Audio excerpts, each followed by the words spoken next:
Hello, I'm glad to see everyone here. And now let's get down to our discussion.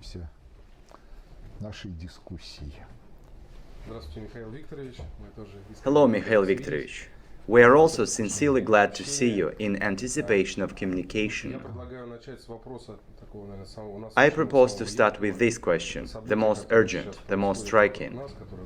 This is an event that is now taking place around us, which in any case concerns each of us, our homeland, the world as a whole.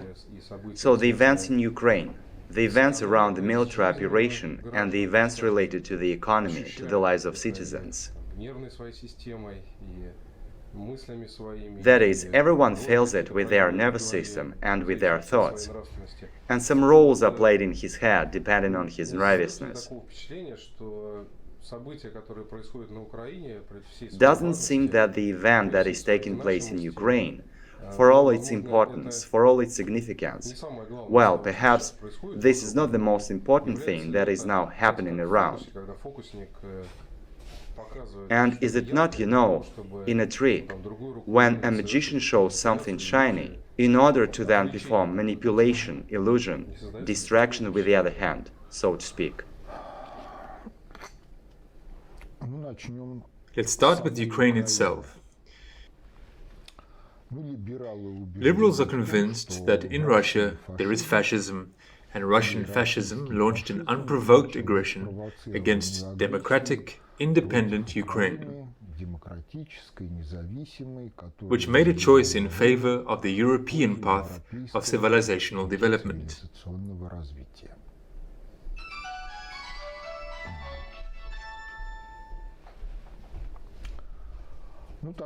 Such a point of view in liberal circles exists, is cultivated and propagated, but the devil is in the details.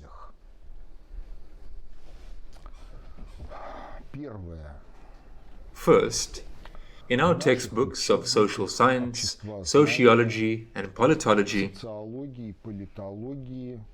in the majority of them, the words fascism and Nazism are never encountered at all.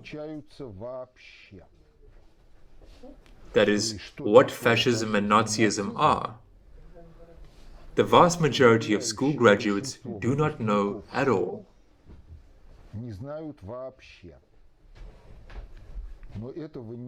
But employees of special services, government officials, political figures and political observers, they don't know this either. Therefore, behind the word fascism, each of them sees what he wants. On this basis, to understand what is happening is, in principle, impossible. One of the considered to be progressive figures of the past, the Italian writer, philosopher, scientist Umberto Eco wrote the article "You Are Fascism" or "Eternal Fascism" in 1995. The essence of the article is simple. All societies carry the preconditions for fascism.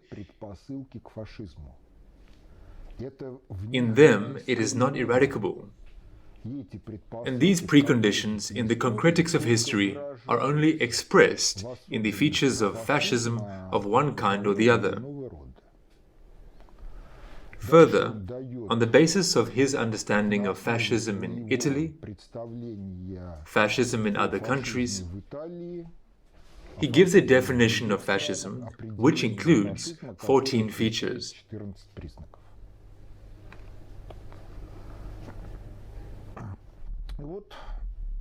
So, our liberals are actively engaged in correlating the features put forward by Umberto Eco with what is happening in Russia, Ukraine, and other countries of the world, and drawing the corresponding conclusions.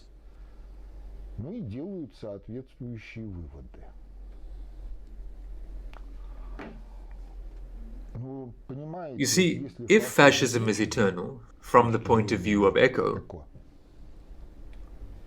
And there is some underlying reason that is only expressed in the factology of this or that country, the regime of which was recognized as fascist, then this means that all definitions given to fascism on the basis of these or those facts of history, they are inconsistent, since they do not touch on the psychological background, which is what generates fascism in society. Поскольку они не затрагивают психологической подоплеки, которая и порождает фашизм в обществе. Therefore, if we want to understand what fascism is, we must go from life. And if we go from life, then the most general definition of fascism. Fascism is a system of misanthropy, hatred towards humans. But this is an extremely general definition, and it does not contain any characteristic features of fascism. Because, in order to say what misanthropy, hatred towards humans is, one must answer another question. What is a taking place human? What is the ideal of man to which we should aspire? Everyone must embody it in himself. And depending on how we answer this question, we will get one or another view of what fascism is. And therefore, the question, what is man, should be answered extremely accurately and extremely honestly, without any of these detours, allegories, hints. Окольных путей, иносказаний, намеков. And so, if we approach this question in this way, then a taken place human is a creative potential that is realized under the power of the dictatorship of Sovest in a conscious, volitional manner. That is, in order for a person to take place as a human, a dictatorship of Sovest is required. And the dictatorship of Sovest is not something imposed on the individual from the outside, but this is his reasoned choice and the establishment of the dictatorship of Sovest for himself, again by a volitional order. That is, this is not tyranny, but a consequence of the fact that a person comes to the thought that to live according to his Sovest is better than to live in some other way. And having come to this idea, he realizes this meaning in practice. Further, creative potential. There are problems in society. Problems oppress society. If we live thoughtlessly, we generate new problems. The number of problems avalanches, and in general we come to the metaphor of Sisyphus. Not in the generally accepted version of its decoding, but in the global civilizational one.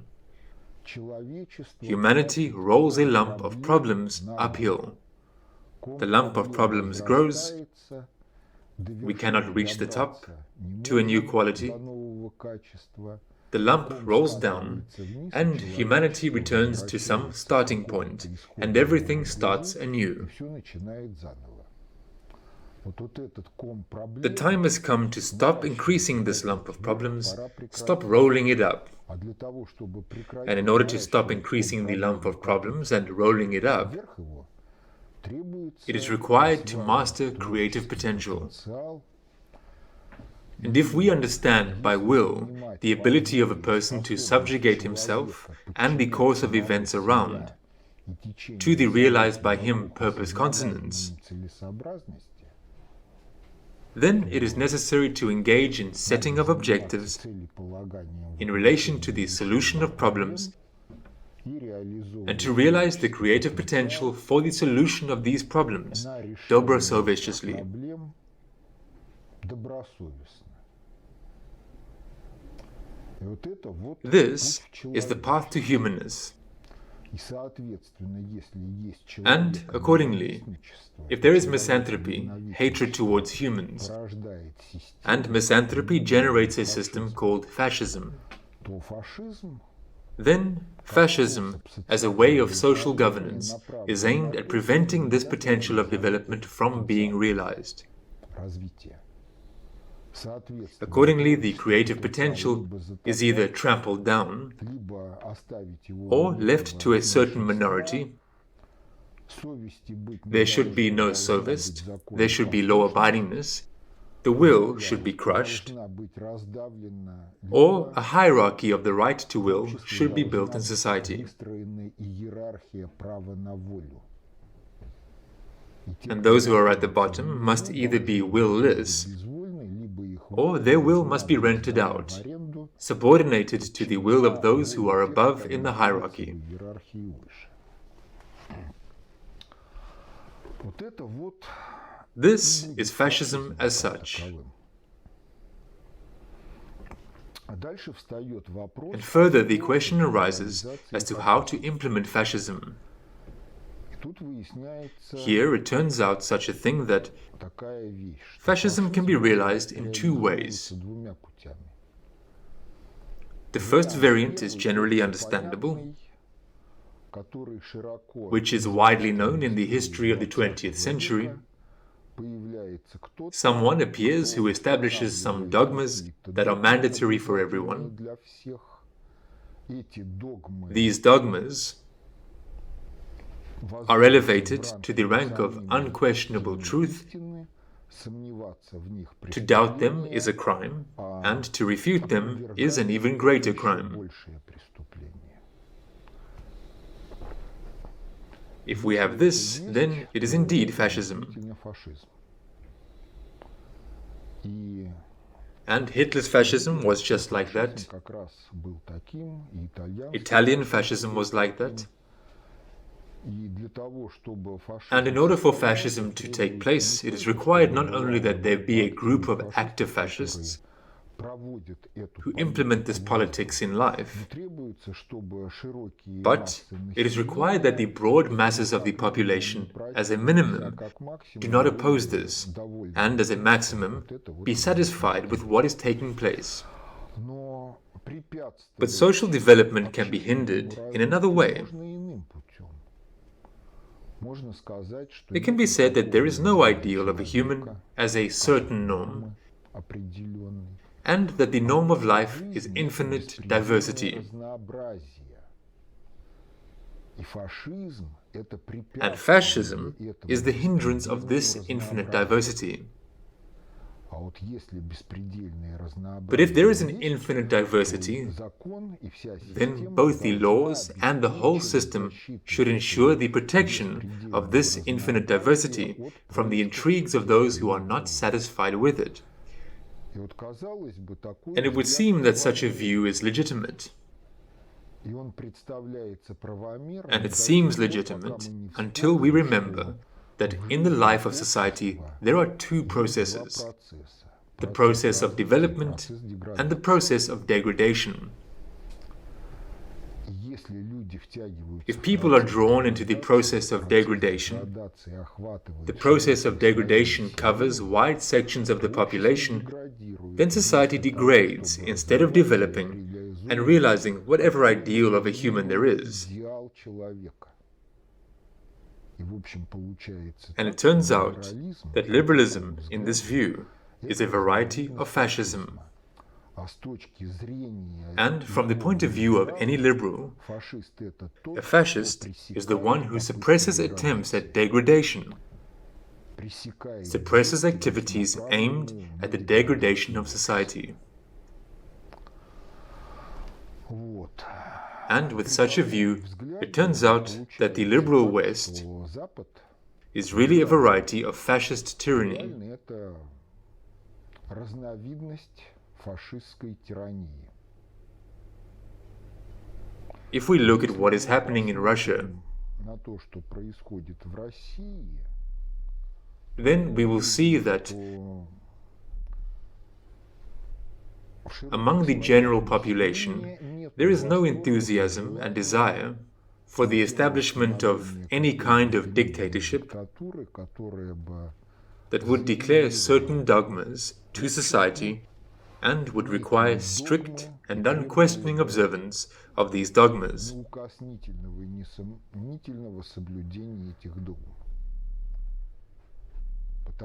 Because the only force that requires adherence to certain dogmas in Russia is, again, the liberals. Because the way Russia lives now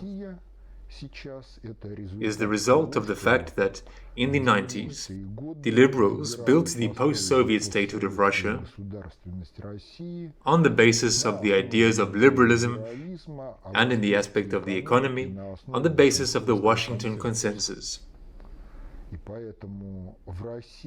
And therefore, in Russia, dissatisfaction with liberalism is not an aspiration for fascism.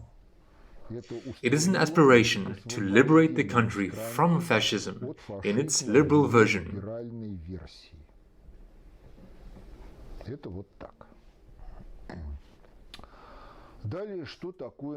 Further, what is Nazism?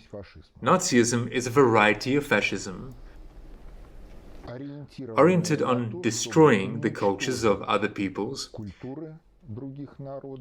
and, in some cases, destroying these peoples themselves.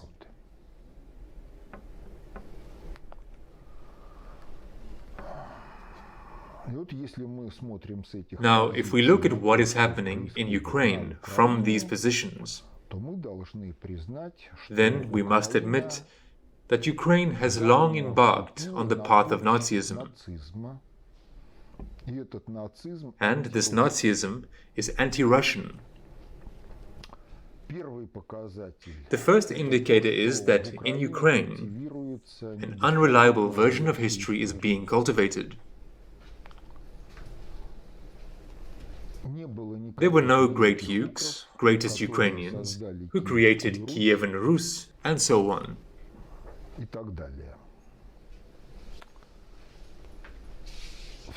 In the modern Ukrainian language, city is named by the word misto.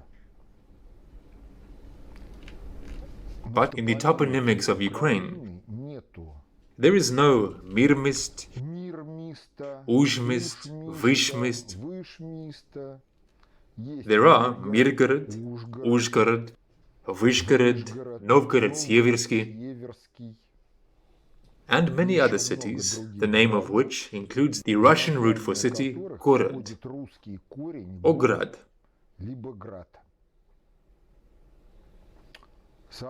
Accordingly, Ukraine as a state and Ukrainians as a people, in their historically existing form, were formed on the lands of the Russian world. Moreover, how were they formed? One more question is related to why the epics of the Kievan cycle, Pilinas, were written not in Ukraine, but in the Russian north. The answer to it consists in the fact that, regardless of whether there was a Mongol-Tatar yoke or it was not, in the form in which the history books describe it, nonetheless, in 1238-39, there was a catastrophe in Rus. There was an invasion and there was a genocide. After that, Ukraine, its modern territory, became a passage yard, where it was possible to live more or less safely only in cities.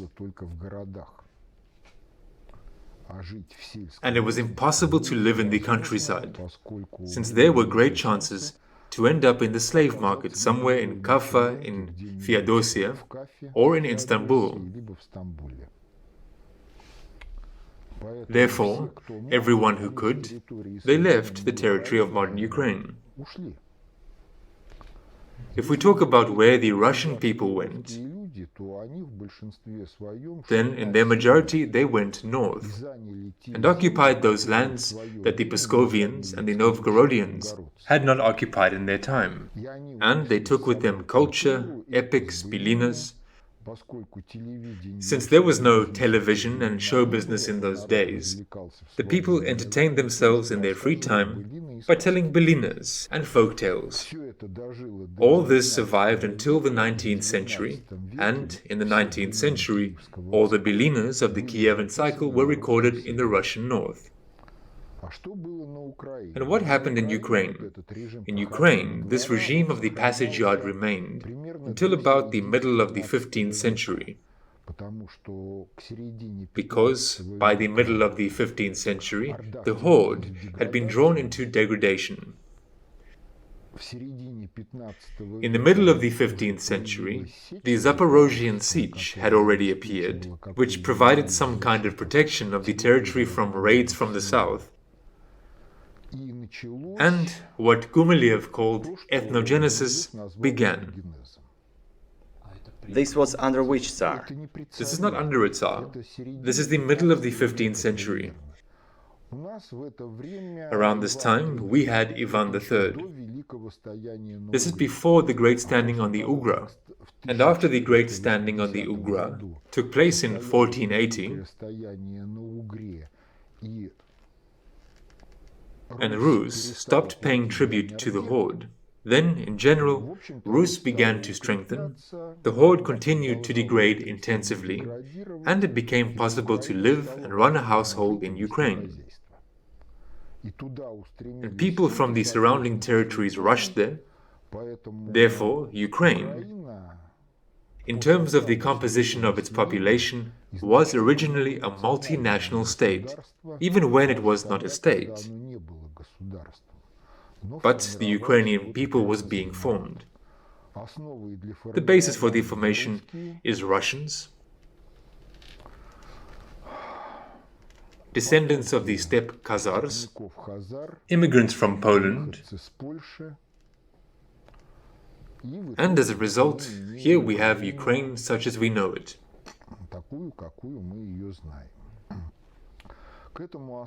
It remains to add to this that Ukraine, within its modern borders, was not originally formed as a mono-ethnic republic based on the principle of national self-determination of the people who lived there. Because many people lived there, Russians, Jews, Ukrainians, Belarusians, Greeks, Tatars, Armenians, many peoples.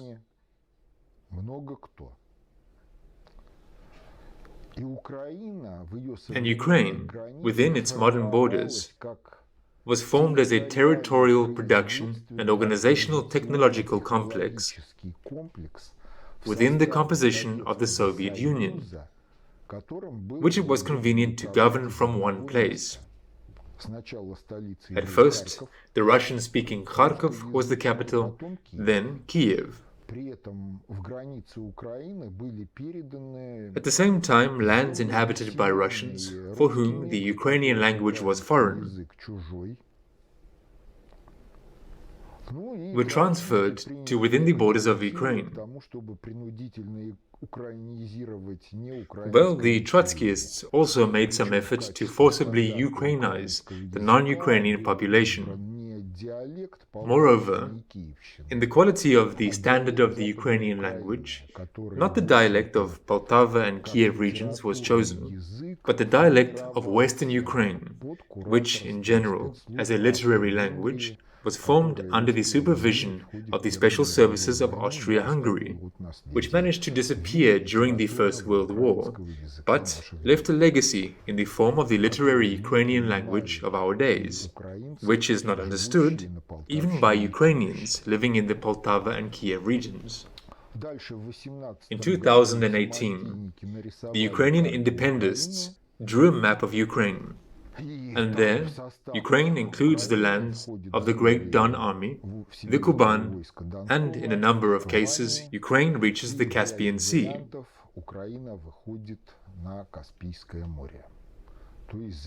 That is, it occupies the territory of ancient Khazaria. With Khazaria, too, not everything is simple, because if you read the Book of the Velas and other sources, the basic population of Khazaria in the 5th and 6th centuries were Russians. And only then did Khazaria find itself under the power of a certain Jewish corporation, which led it to collapse.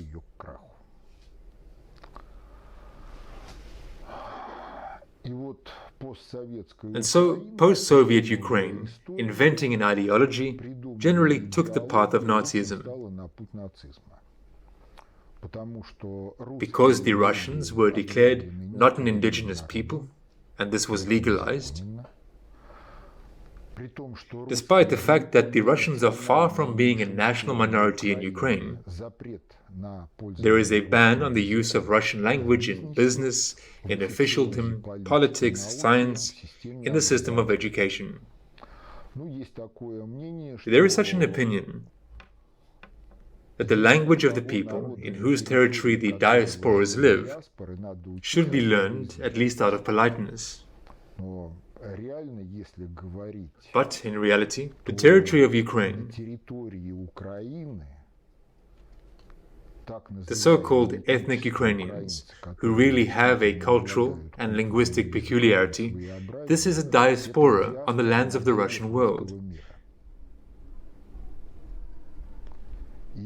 And Ukraine could have successfully existed and developed if a course had been taken not for the forced Ukrainization of everyone possible, and not for anti-Russian Nazism, but if a course had been taken for the development of Ukraine as a multinational state. It could have ensured multilingualism, well, at least 2 languages, Russian and Ukrainian. Finland has 2 official languages, Swedish and Finnish, despite the fact that Swedes make up only 5% of the population of Finland. Not to sell the national economic complex to foreign capital, but to develop it, freeing itself from the mistakes and abuses that were characteristic of the Soviet era. And Ukraine in this version could, over the past 30 years, after the collapse of the USSR, have become a truly leading power on the Eurasian continent in terms of development of science, engineering, technology, quality of life of the population. But Nazism is a dead end. Then the question arises, who started the aggression? Russia against Ukraine on February the 24th of this year, or Ukraine against Russia a little earlier.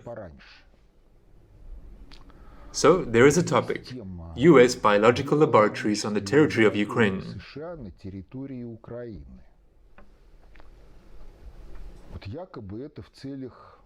This is allegedly for health purposes.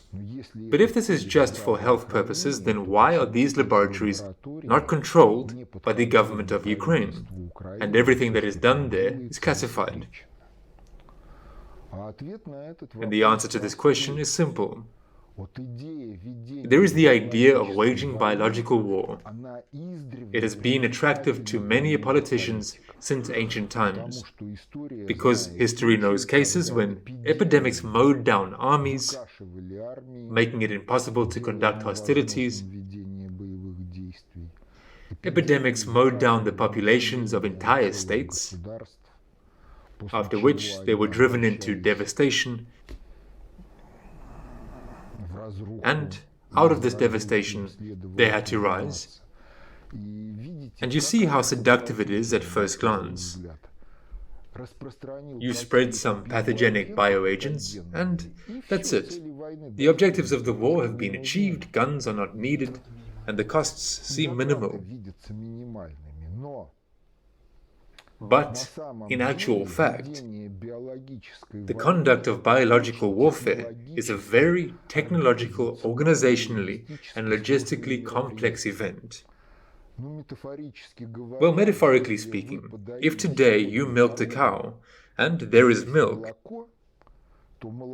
then the milk must be sold within 2 days. Otherwise, there will be curdled milk, and this is a completely different theme. The situation with biological weapons is approximately the same. You cannot start the production of biological weapons on the territory of a parent state, store them in arsenals for years and decades, and then, when time X comes, use them intensively and cause an epidemic among the enemy.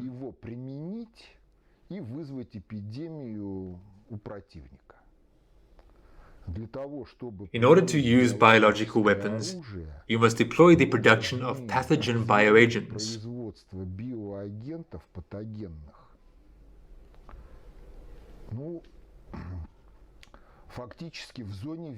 Well, factually, in the area of the presupposed hostilities, you must mass produce these bioagents, equip delivery vehicles with them, and apply them. And then there are chances that if the enemy's military medicine is in a very poor state, and military veterinary medicine too, then the enemy will either die out, or his agriculture will suffer catastrophic damage. Therefore, from the moment the US biological laboratories appeared on the territory of Ukraine, this is an undeclared biological war of Ukraine against Russia, and accordingly we have the full moral right to do with the aggressor everything that we consider necessary, which our nraviousness and ethics will allow. Therefore, liberals turn the question of aggression upside down. In general, back in the day, when the last Maidan was just taking place, which led to the rise of Nazism in Ukraine, we actually wrote that, according to one of the variants, Ukraine could be turned into the Third Reich.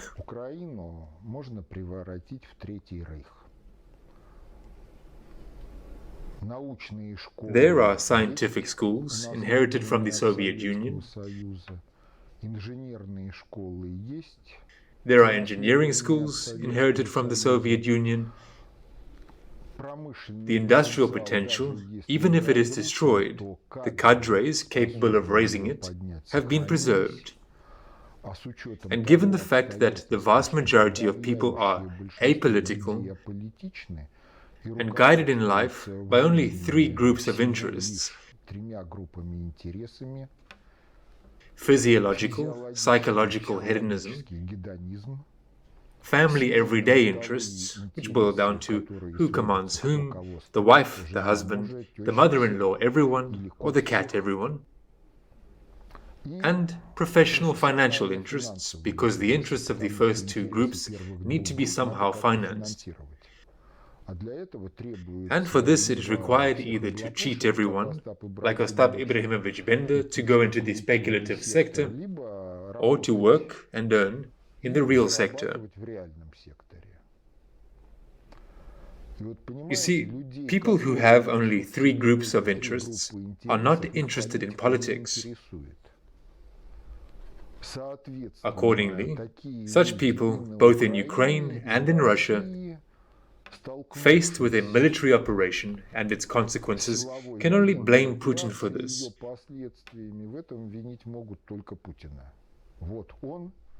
He ruined our quality of life.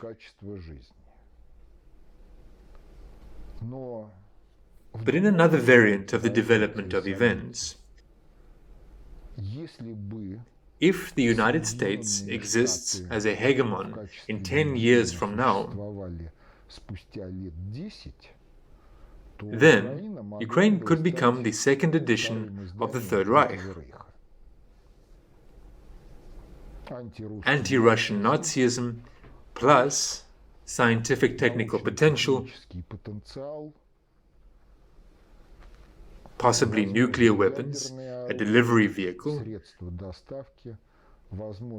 perhaps even something else. Moreover, you see, this war that has taken place now, our military operation in Ukraine, by and large, the liberal West does not need it, for the simple reason that they worked and are working for the collapse and destruction of Russia. And in this case, on the map of Ukraine, there turns out to be the entire region between the Black and Caspian Seas. And in this case, Ukraine is also a springboard for putting pressure on the psyche of Iran from the north. Because putting pressure on Iran exclusively from the sea is not very convenient in military, technical, and logistical terms. But if there is a springboard with access to the Caspian, then pressure on Iran can be much more intense and more convenient in terms of logistics. Pressing through the Caucasus is not so convenient because the mountains have limited capacity in terms of transport routes.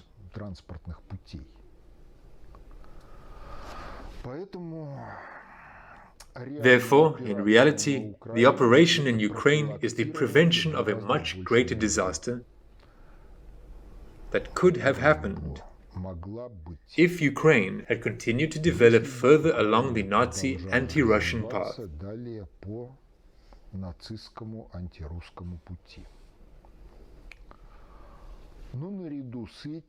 But along with this, there is the problem of the general crisis of capitalism, which has not been solved since the time of Karl Marx and Friedrich Engels. The problem of the general crisis of capitalism is conditioned by the liberal market economic model, because the laws of pricing in all markets are such that the liberal market economic model can only do one thing: breed mass poverty and cultural inconsistency of the common people.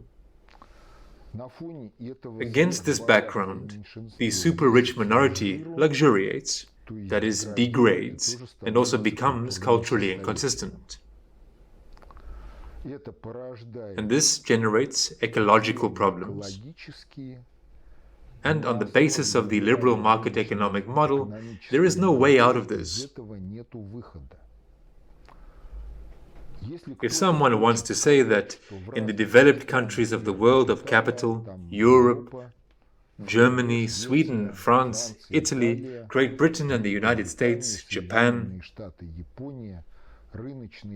that market liberalism has proven its effectiveness, then this is simply out of incompetence, because in all these countries there is no liberal market economy in the form in which it is spelled out in the Washington Consensus. The Washington Consensus is for colonies and crypto-colonies. And in the developed capitalist countries themselves, there are systems of state planning for socio-economic development. There is a system of grants and subsidies both for producers and for consumers.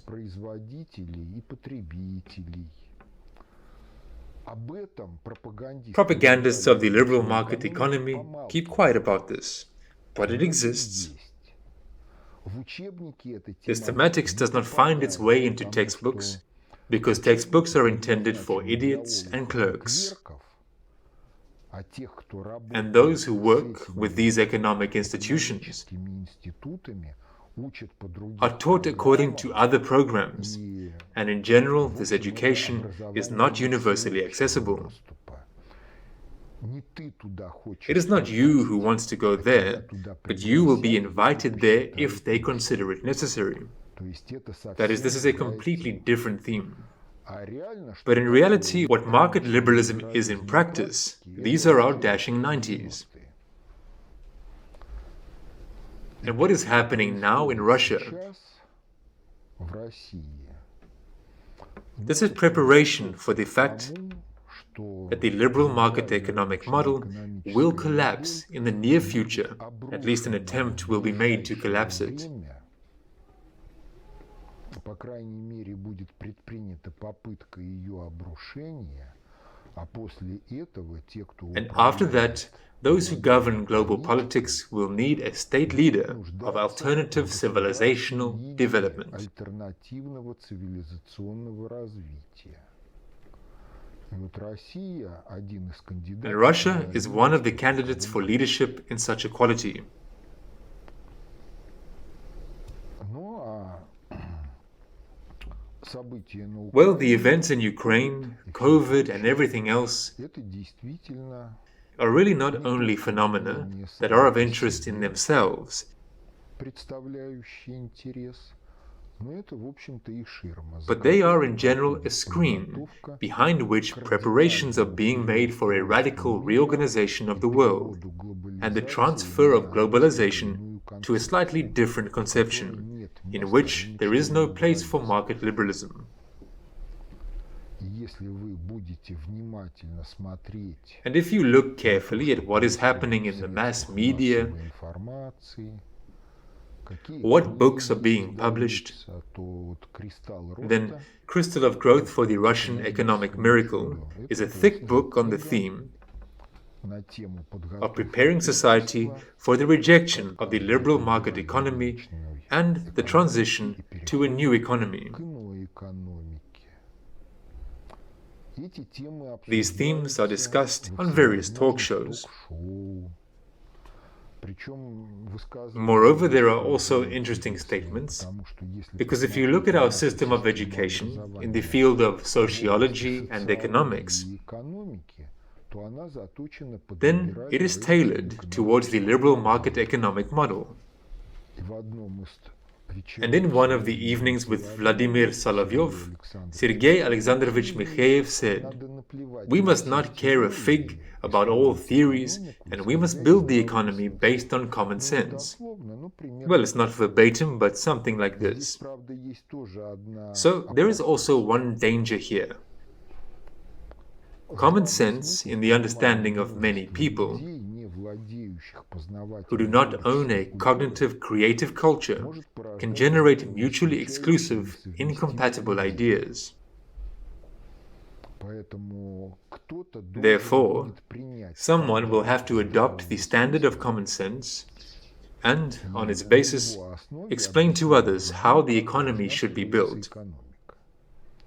И вот пока And so far, the book Crystal of Growth for the Russian Economic Miracle, чудо, в котором which analyzes the development of the economy of the USSR in the period from 1929 to the 80s, по 80-е годы и выделяют and distinguishes two stages.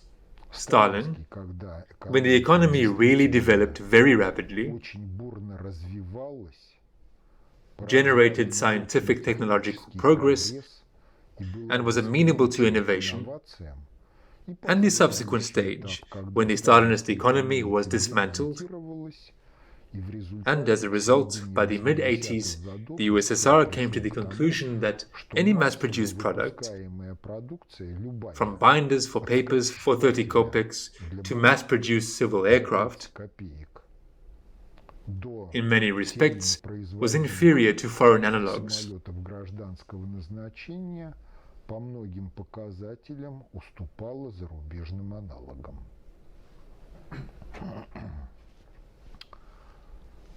Вот. What is the basis for this assertion that the products were inferior?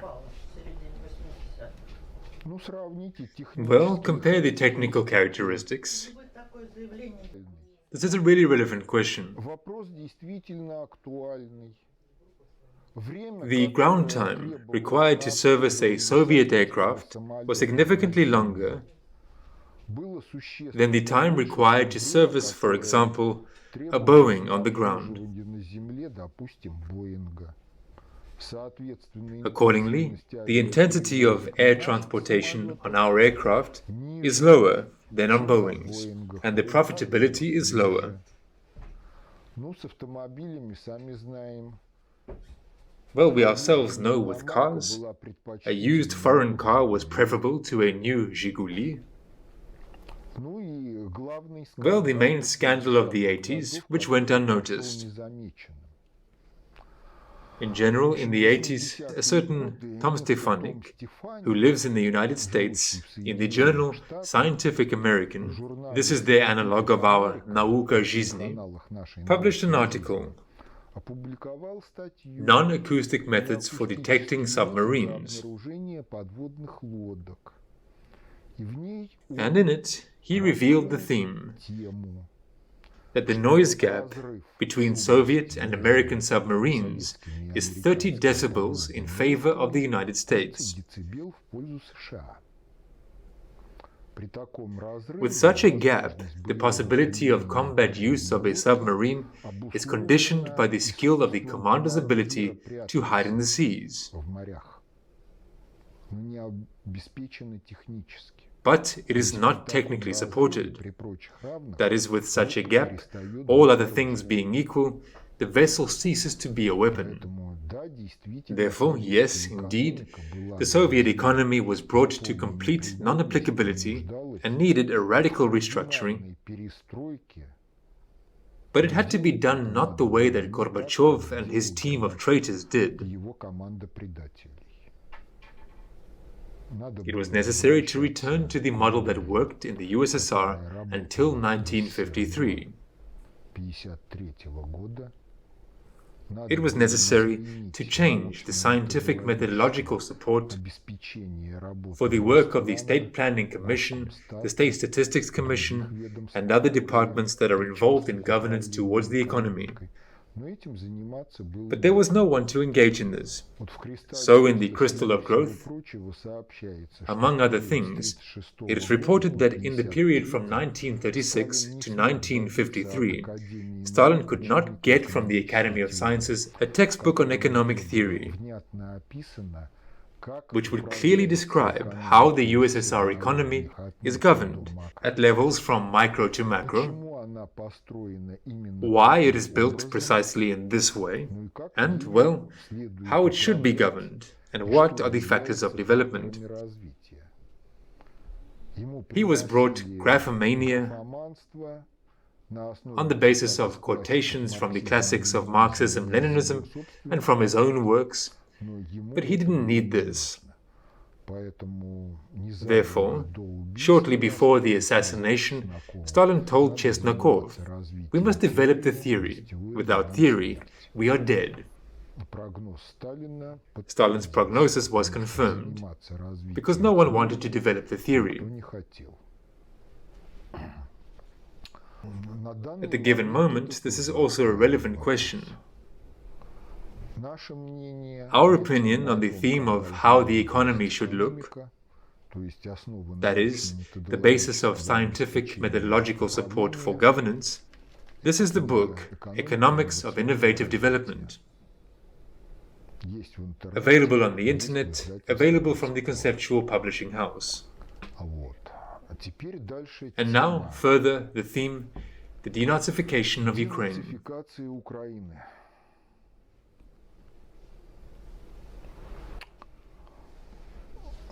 Вот проблема в том, что ее вести The problem is that there is actually no one to conduct it, ни в поле, neither in the field, working with people in Ukraine, nor in Russia, governing the process of denazification. процессом денацификации. Причины просты. The reasons are simple. Courses of sociology and politology, as I already said, Как я уже говорил, не say говорят nothing about ничего о fascism фашизме, and Nazism as a variety of fascism. разновидности фашизма.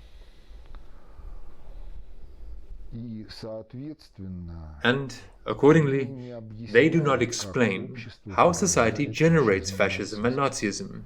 и, соответственно, как искоренить And accordingly, few people in the country know how to eradicate the generators and causes of fascism and Nazism in society. в стране мало кто знает. Moreover, those who know this, they are outside the officialdom of science, because the officialdom of science in Soviet times did not deal with the theme of Nazism and fascism domain-specifically. When there was a social order, they made a compilation of the works of fascists and anti-fascists from the 20s and 40s, which concerned the fascist experience of the Third Reich, of Italy, and other dictatorships. In post-Soviet times, this theme has generally disappeared from officialdom, and those loners that turn to it turn, in general, from the position of liberal views, which in themselves are a generator of fascism. Therefore, there are none of those who know this in the officialdom. If there are none in the officialdom who know this, then there is no one to train cadres either. Therefore, the denazification of Ukraine is a big problem for many years to come.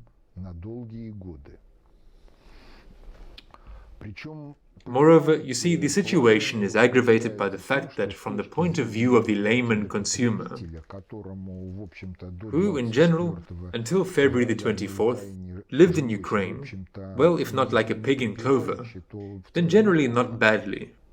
For him, there is no Nazism in Ukraine, because he does not know what Nazism is.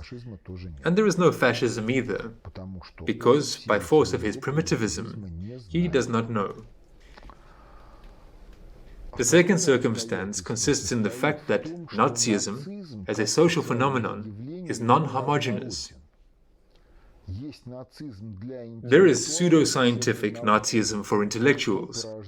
It is generated by intellectuals for the task. Other intellectuals must graze the brainless Nazis. For these intellectuals, books are written in which the inequality of nations is substantiated, and, accordingly, conclusions are drawn as to who is the superior race and whose duty it is to graze all the others. And the Nazism of idiots is generally primitive, because it is based on a sensual intellectual view: we are better than they are, and therefore we have the right. From the point of view of such people, the idea of Moskalyaku na Gilyaku, Russians to the gallows, is the right idea, and its rightness is confirmed by the fact that on February the 24th, Russia launched a military operation against Ukraine. True, those who are committed to the principle of Moskalyaku na Gilyaku, they do not know that this is one line from a quatrain, according to which the Americans decided to destroy the Slavs. Therefore, first Moskalyaku na Gilyaku, then Chakhlov v Govno, Ukrainians into oblivion. So such is the situation. The full context in relation to this phrase.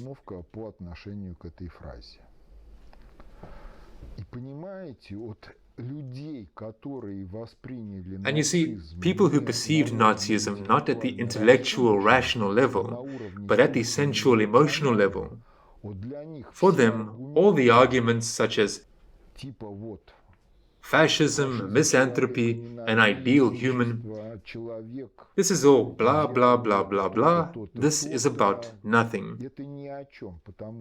Because, due to feeble-mindedness, they cannot delve into this. Plus, the primitiveness of the picture of the world, which is laid down by the system of education in the heads of primitive Nazis. Therefore, all rationalizations on the theme of humanism and everything else, they are like throwing peas against the wall. For them, this is about nothing. And then, for them, what is about something? And about something, it can only be one thing: the obvious superiority of the Russian world in the quality of life. You see, the peoples of the Baltic states in 1940 forced their bourgeois, in essence, fascistic regimes to join the USSR because the quality of life in the USSR from 1930, from which in both places they started consideration, up to 1940, had grown dramatically, and they wanted the same quality of life. What happened later, by the time of perestroika, is another theme, another story. But the history of the Baltic states in the period from 1918 to 1940, not from the point of view of the elites and corrupt intelligentsia, but from the point of view of those who plowed in the field and stood at the machine, drove steam locomotives, it was a different history. They wanted to get into the USSR. Now imagine that an outside observer comes to the theme of what the Russian world is and whether it's necessary to get involved in it. So at airfields, at airports, there are Boeing Airbuses. There is not a single Russian aircraft, or you have to look somewhere at peripheral airfields where AN-24s, Tu-134s are still standing somewhere in the corner, and so on. He goes out for a taxi, some kind of Hyundai or something else. The Russians drive used foreign cars, which would have been thrown away in the producing countries long ago. Hyundai and Kia for the common people. The rich drive Cruisers, Mercedes, Rolls-Royces, Maybach, and everything else. And on the UAZ Patriot, the inscription Patriot is in Latin. On the Lada, the inscription Lada is in Latin. On the Vaz, of the Vaz there is only a nameplate, and so it is actually Renault Nissan. From Moscow to St. Petersburg on a Sapsan train made in Germany. He goes into the store, everything there, everything is either imported or licensed elsewhere, but produced here. And the question arises, guys, what is the Russian world to which you are calling us? And what is it like? Because if we take this out of the equation, then the vandalized apartment entrances, vodka, beer, drinking snacks, talk about the greatness of Russia with references to the intellectuals of the past, or throwing mud at Russia with references to the intellectuals of the past, starting from Chaadayev and moving on to the present, Navalny and Dima Bykov,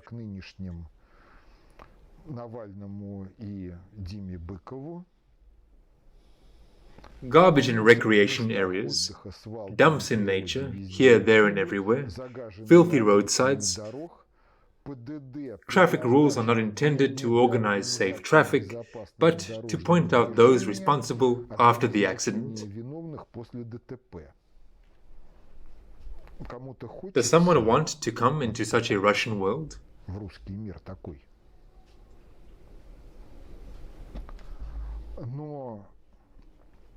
But the manifestation of the quality of life is the only way to carry out denazification in relation to those primitives who perceive the world through a consumer basket, through their wallet,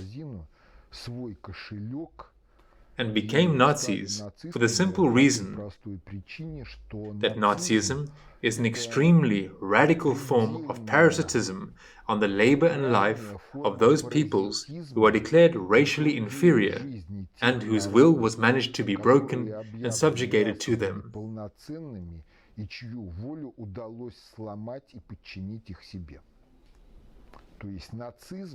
That is, Nazism in this quality is very attractive, not for a human, however, but for a primitive consumer. Therefore, the questions of denazification of Ukraine, they are unsolvable if there is no transformation of Russia herself and the Russian world.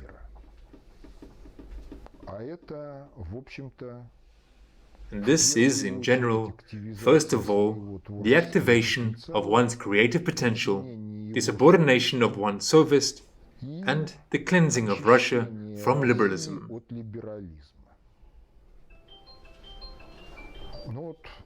So, the theme of Ukraine and background events is such.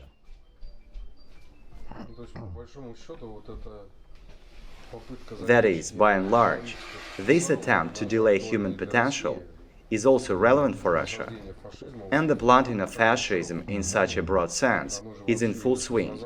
That is, in the West, it was already accepted first in a structural form, through culture, and after the games of COVID. In the West, this is accepted largely by the general population, although not by all. It is neither hopeless nor irreversible.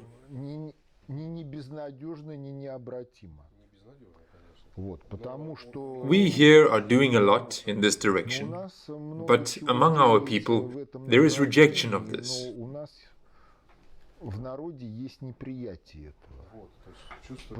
Because in order for there to be fascism, it is required that the elite want fascism and that the people do not interfere or are also satisfied with the fascist regime. After all, if we turn to the history of Germany, then, according to the data of the Gestapo in 1944, more than half of the Germans were convinced that Hitler was the personality who, if he would not lead Germany to victory, then would at least ensure an honorable peace and the preservation of the regime. And even if you look at post-war Europe, then the European Union has basically had the SS Charter since the year 1944. Another thing is that the European Union has found itself under the power of the liberalism of the United States and Great Britain, a competing and suppressing model. But there it goes on like this: either liberalism and the liquidation of Europe as the culture of its autochthonous, sui essential peoples, because migrants to Europe are, well, factually a means of anti-European Nazism.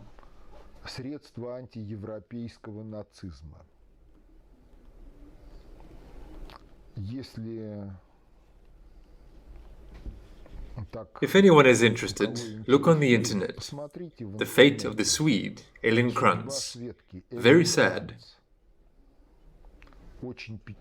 She was very much in favor of multiculturalism. In the end, she was killed. Well, the thing is, she is not the only one. She is just one of the most well-known.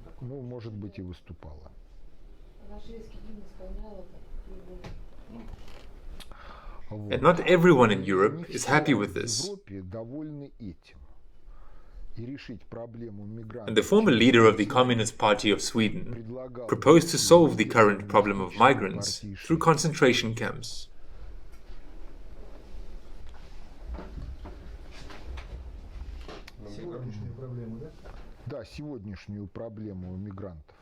Therefore, things there are complicated.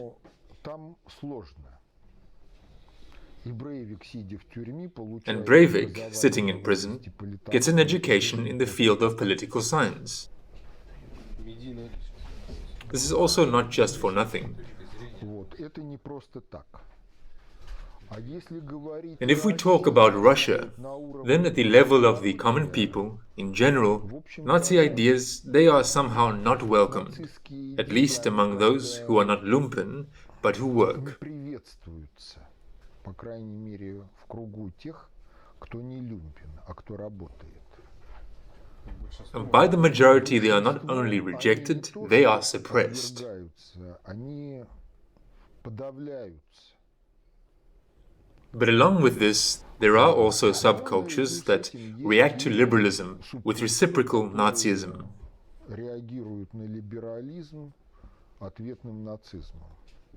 But they are not massive. And again, These are subcultures of either intellectuals provocateurs, who create intellectual Nazism, which should graze the brainless Nazis, которым должны пасти бездумных нациков. or this is the Nazism of idiots, Придурков. who perceive the world sensually, emotionally, Чувственно, эмоционально, но не в but are состоянии unable to понять, understand почему cause-effect происходят relationships, связи, и им видится, and they see simple ways to solve complex problems, но они не понимают, but they don't understand the inherent unsuitability of these methods for the solution of these problems. и здесь опять возникает тема. Here again, the theme of national policy in the USSR arises. Понимаете, когда есть либеральная You see, рыночная when there is a liberal market model in practice, то then зарплаты, salaries они are also built выстраиваются on the на principles of принципах market на pricing, образование.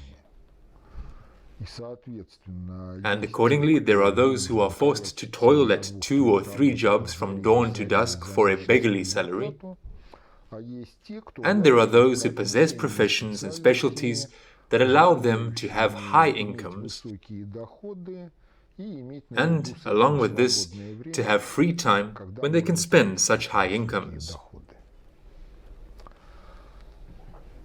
And further, let's have a look. Посмотрим, что происходит, если общество What happens if the society is multinational? А вот если So, общество if a society is многонациональное, multinational, то в силу then, by force of the specifics of the national cultures, a social, ethnic division of labor appears, этническое разделение труда.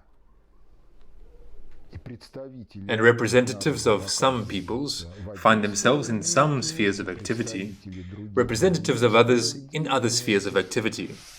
А дальше работает рыночное And further, the ценообразование market на pricing Западе. for wages operates. И в результате And the result is what in появляется Marxism то, is что called марксизм national называется yoke, национальным national гнетом, oppression. национальным угнетением. Правящие элиты The ruling это elite are преимущественно predominantly большие representatives of крестьяне, some,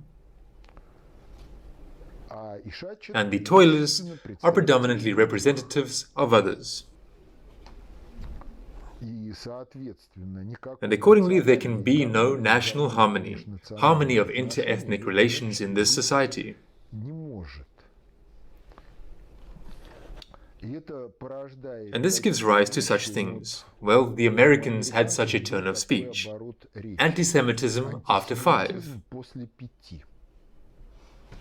Суть в чем? In what is the essence? While everyone is at the enterprise, anti-Semitism is forbidden, because you have to Потому work. что надо работать. Как только вышли As soon as they left the enterprise, there may be anti-Semitism towards the Jewish boss. может быть антисемитизм.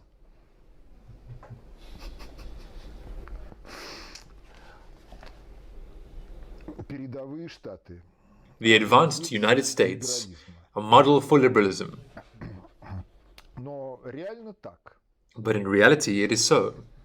And outside the enterprise, national isolation and hatred,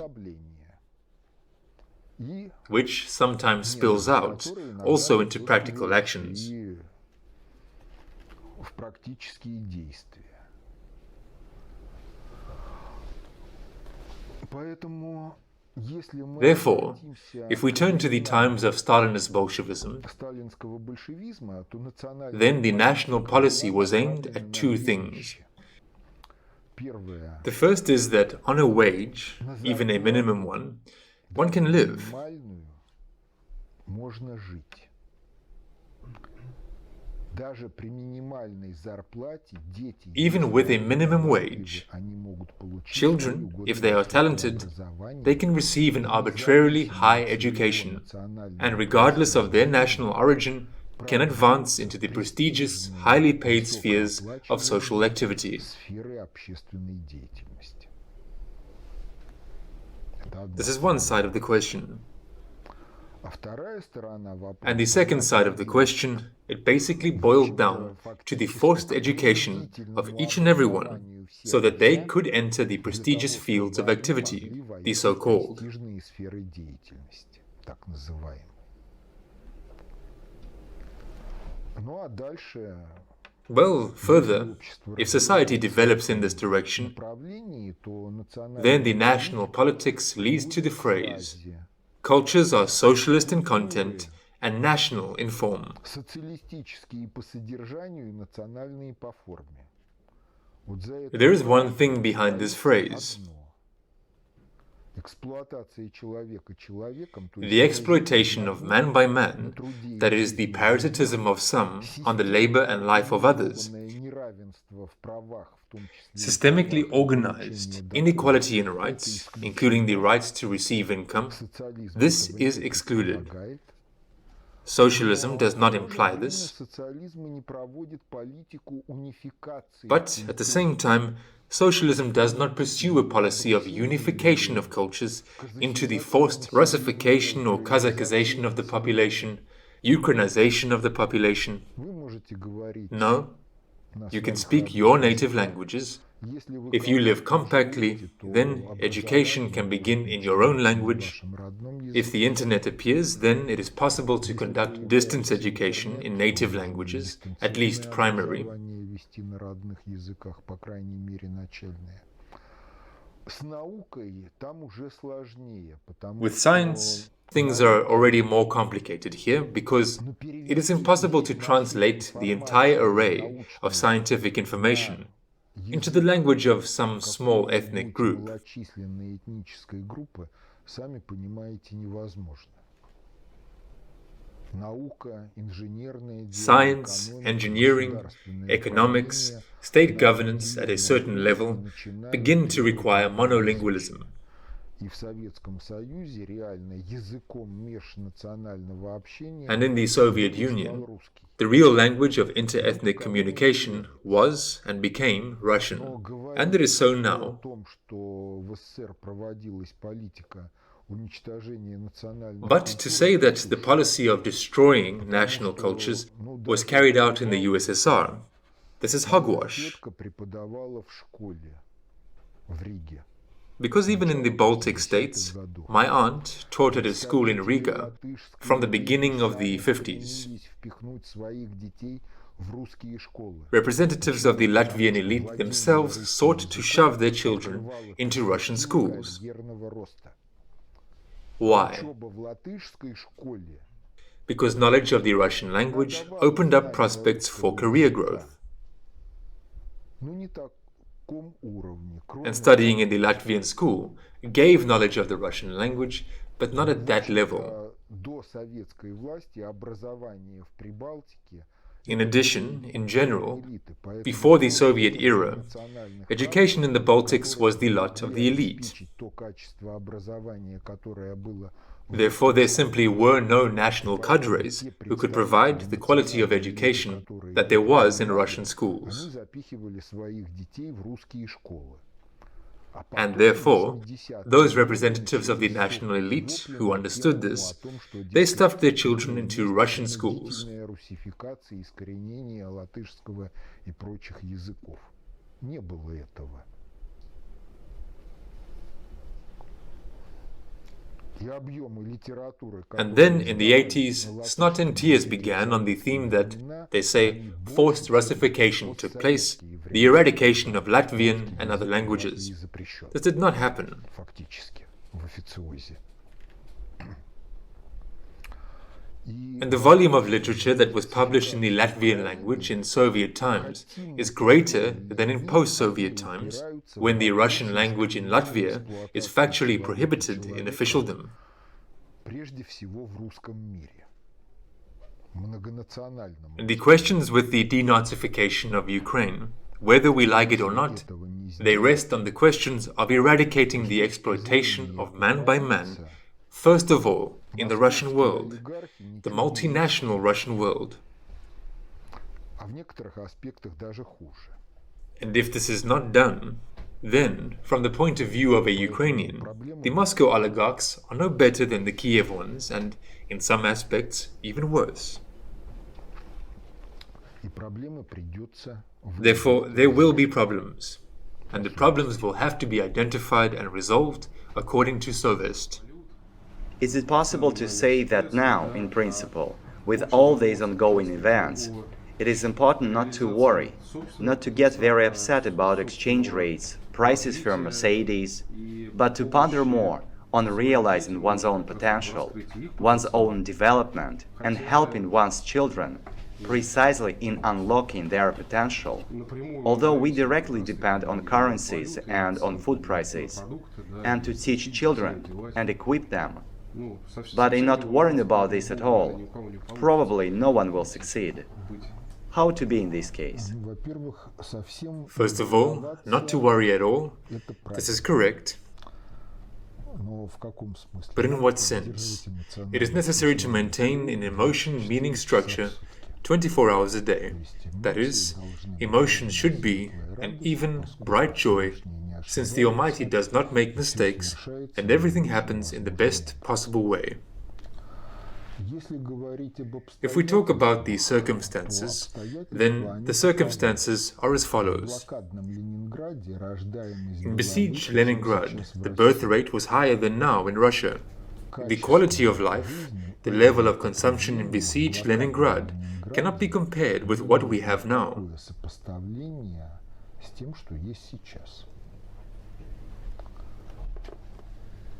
And accordingly, even though, as a result of sanctions and the deceitfulness of a number of officials on the theme of import substitution, the quality of life has fallen and will continue to fall for some time.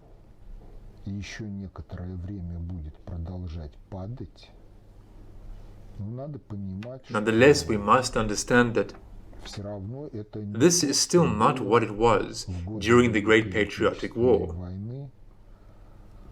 Even in territories that were not occupied, but to live in which it was really difficult at that time.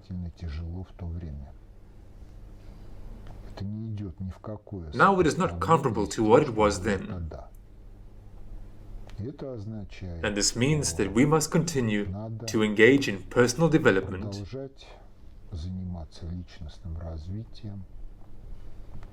we must continue to upbring children so that they master their creative potential and grow up as dobrosovich's, strong-willed people. We must conceive children, remembering that conception is a sacred act and not something between everyday life and out of lust. Because if we talk about the possibilities of personal development,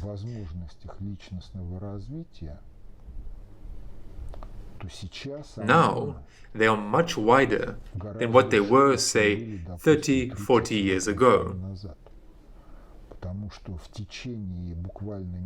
Because within literally just a few hours, you can download more books and faster from the internet than 30 to 40 years ago you could get in paper form in the library. Even taking into account microfilming and interlibrary loan. But, unfortunately, these possibilities that now exist are being cut short. The prejudices of many people, there are a lot of letters, it has to be simpler, shorter. Complex problems do not have simple solutions. And even if it is possible to say it in a shorter way, then it will only reach a person who already knows a lot of things. And for that person who knows little, in a short form, this is about nothing. And to read thick books is to stop chugging beer, staring at the television, pumping up emotions. It is necessary to pull yourself together and develop. Not to be indifferent and non-participatory in relation to what is happening, one way or the other, to go into questions of state governance, because if we don't go there, then everything is planted by liberals. The quality of life that liberal government provides, if there is little now, it will be even worse. And if there is a desire that children, grandchildren, and you yourself live well, then it's necessary to change the system-forming principles on which the organization of society, state governance, and governance towards the economy are built. That is, you see, this is not a question of Nabulina sitting in the central bank and Mikhail Velichko watering her with his discontent for years. These are system-forming principles. In these system-forming principles, there is a place for a central bank which is not responsible to Russia for anything, regardless of whether it is Khazin or Nabulina who is sitting in it, or they found a guy with the surname Raskolnikov, gave him an axe and appointed him the director of the central bank. These are system-forming principles. And different system-forming principles should provide both a different quality of life and a different quality of governance towards the economy. But they will not arise by themselves and will not be realized by themselves. In order for them to exist, it is necessary to work, to formulate them, to propagandize them, promote them in life. There is no other way. Do you think that changes in this aspect are possible within one generation? Yes. Moreover, it is desirable that this would not happen through a catastrophe. Well, with the help of what mechanism do you see it happening, if within one generation? If within one generation, then everything is in the stream of psychodynamics. Because each person cannot be free from the egregorial systems of society. Egregorial systems of society, these are psychodynamics. Psychodynamics is generally such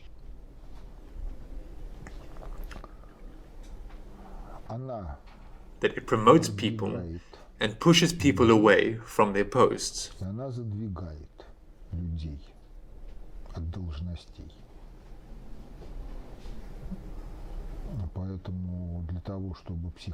Therefore, in order for psychodynamics to work correctly, you need to develop your personal egregorial status, which allows you to be a programmer and leader, and to steer many questions from the kitchen or from the forest. Because thought is material. Thought is material, which means that it is a stream of oscillations, and accordingly, if there is something to respond to these oscillations, it will respond. But in order for it to respond, it is necessary to tune in correctly and emit it correctly. In words, we can only talk about this possibility, but how to use this possibility? It is like riding a bike. You sit down and ride. Yes, at first you will hit the bumps, but then you will ride.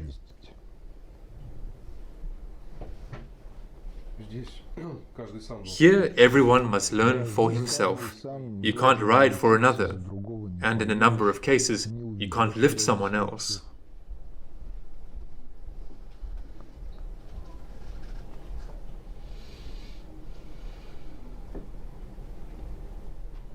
And probably in this case, to keep it exactly at the level of consciousness, the fact that we, solving some of our personal tasks, family, career, state, we are here as particles of this super system of Russia, humanity with a certain mission.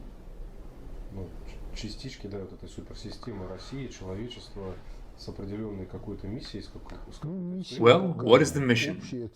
The common objective for each and every one. Life is given so that a person learns to love, in that otherworldly sense about which Christ spoke. If God is love, and man is God's steward on earth, then it is necessary to learn to love. You mentioned that there was an article about the detection of submarines by non-acoustic methods. So what are these methods? Are they electromagnetic? No, the methods are different.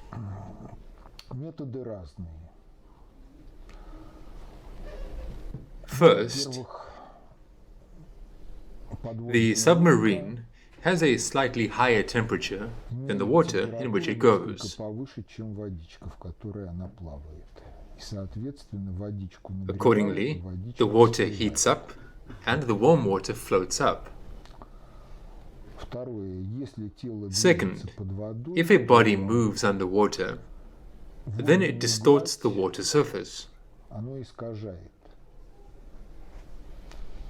Further, a radar that scans waves, algorithms for processing the information received, which are supposed to highlight an unusual disturbance of the wave background as a result of the movement of a submarine, and so on and so forth. There are many things, including magnetic anomalies.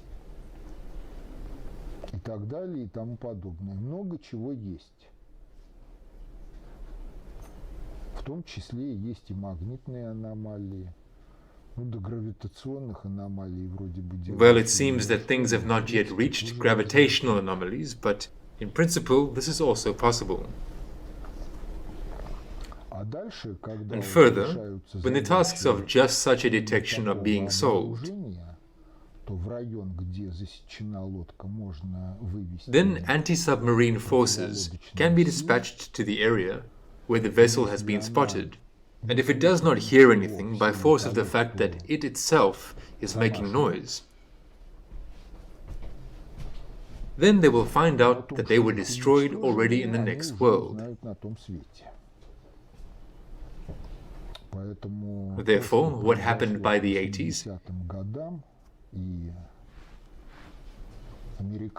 The Americans achieved a decisive advantage in acoustic secrecy,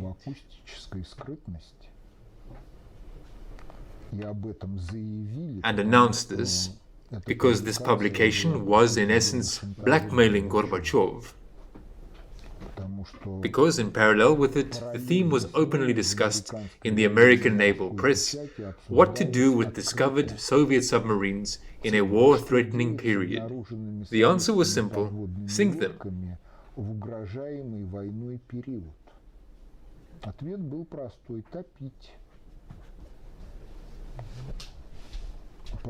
Therefore, what happened after 1953 was really a betrayal.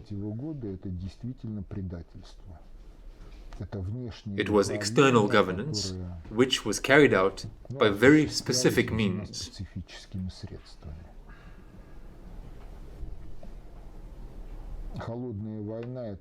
Cold War is not empty words. It is what is now called hybrid war. There are methods, but everything proceeds more or less successfully for the very simple reason that the layman does not perceive it as a war. From the point of view of the layman, war is tanks, planes, bombs, missiles, enemy infantry on your territory. And if this is not, then peace.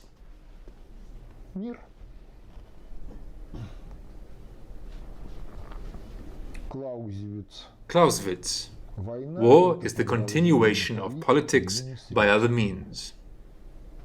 The inverse theorem. Peace is the continuation of war by other means.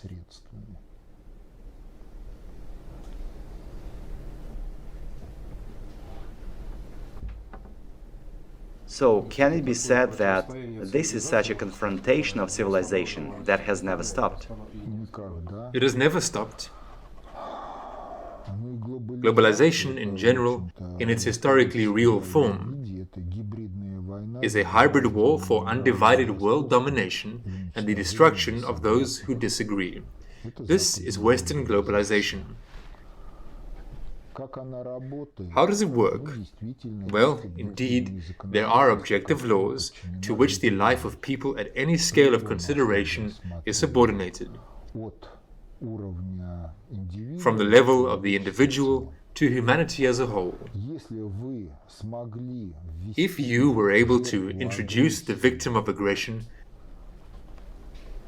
into a regime in which he would violate these objective laws, then they can destroy him, and in whichever case, they will cause damage. And you here, it seems, have nothing to do with it. This is them themselves. There cannot be protection against aggression in a hybrid war. Because in a hybrid war, the only thing that works is the absorption of aggression and the aggressor.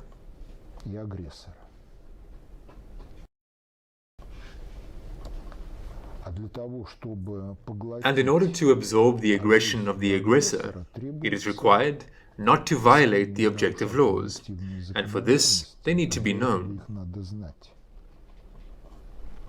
And it is necessary to enlighten the aggressor in such a direction that it ceases to be an aggressor, abandoning parasitic aggressive intentions. Or, if he does not abandon them, to be destroyed by objective laws.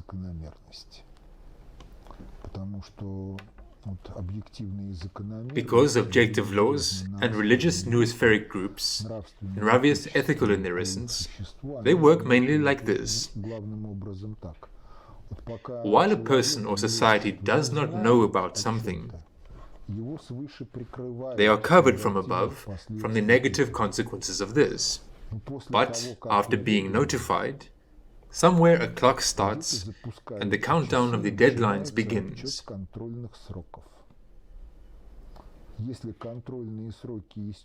If the deadlines are exhausted and notifications are not accepted for execution, then game over. It works. This works both at the level of the individual and at the level of civilization, including global civilization. Because if we talk about the death of the past global civilization, well, the Quran relates about this in such a way that Noah tried to enreason his compatriots' contemporaries. It was a dead end. They were not enreasoned. He turns to God. I did everything I could. They are still the same as they were. If you do not intervene, then they will continue. Answer from above, flood. That's it. But who is to blame? Evil God? Or they themselves? By the fact that they evaded carrying out the mission assigned from above to man to be the steward of God on earth, and engaged in some local hedonism, debauchery and parasitism.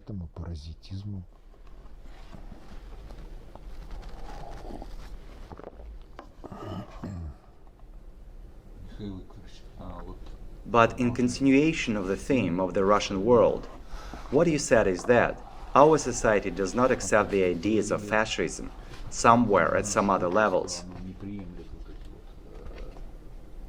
That is, even an ordinary person.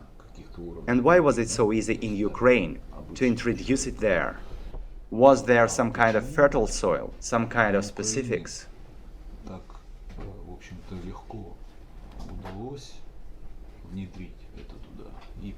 Ну, то ли там была какая-то благодатная, может быть, почва какая-то, специфика какая-то. I say it again. This idea that there are three fraternal peoples is historically unreliable, because in ancient times there was one Russian people. When the system of princely specific Rus collapsed, then parts of this single people found themselves under the power of different states.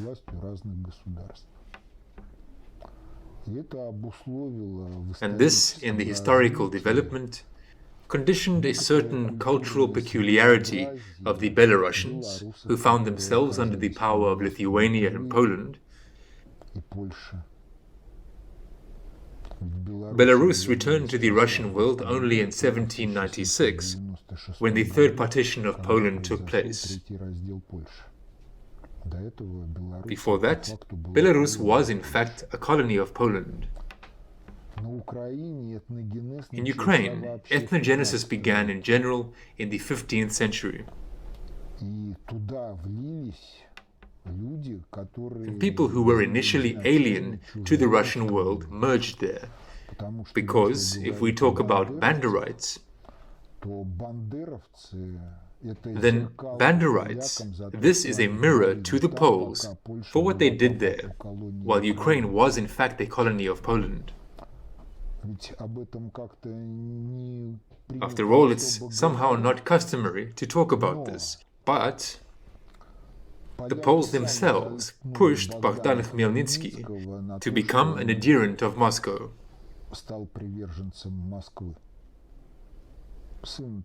The son of Bogdan Khmelnytsky was killed by one of the Polish gentry. This is despite the fact that Bogdan Khmelnytsky himself, in general, was far from being one of the common people. He was also of the gentry, but orthodox. If this happened in relation to the local elite, then what did the Poles do in relation to the common people? You see, people at the individual level do not remember this, but the psychodynamics of society carries this in its memory. And in the years of the Second World War, the fact that the Poles faced Banderism is in many ways a mirror, a response to what they did there several centuries before.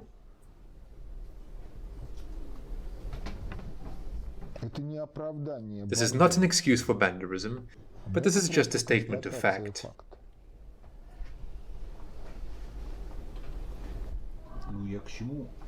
Well, why else did I ask this question? Well, maybe not a completely politically correct expression, but a collective one, a whole. Yes, it is also among the common people, and is sometimes presented in some form of humor. There are many anecdotes on this theme. But this concept contains some such features that are characteristic of a certain group of the population living in Ukraine. What is this phenomenon connected with? It seems to me that there is some interconnection with their relations, perhaps in society with each other. Ethnogenesis in Ukraine has not ended. That is, a cultural community has not taken shape.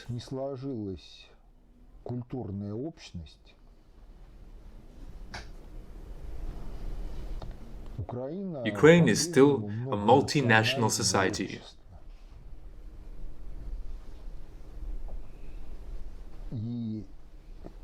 And those who are part of it, they carry different cultures with different nravious ethical standards.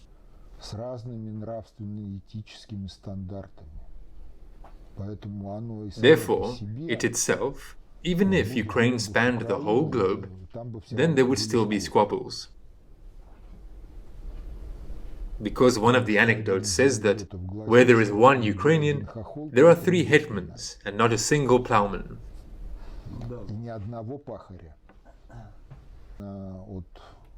This is a real consequence of the fact that ethnogenesis began in the 15th century on the basis of a different ethnic base. And ethnogenesis has not yet ended with the creation, the emergence of a community that is unified in the aspect of culture and ethics, the carriers of which could be called Ukrainians. ethnogenesis is not over. Since the end of the 19th century, the special services of Austria-Hungary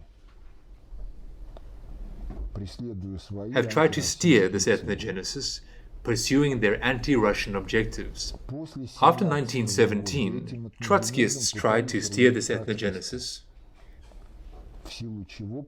due to which they carried out forced Ukrainization of the population.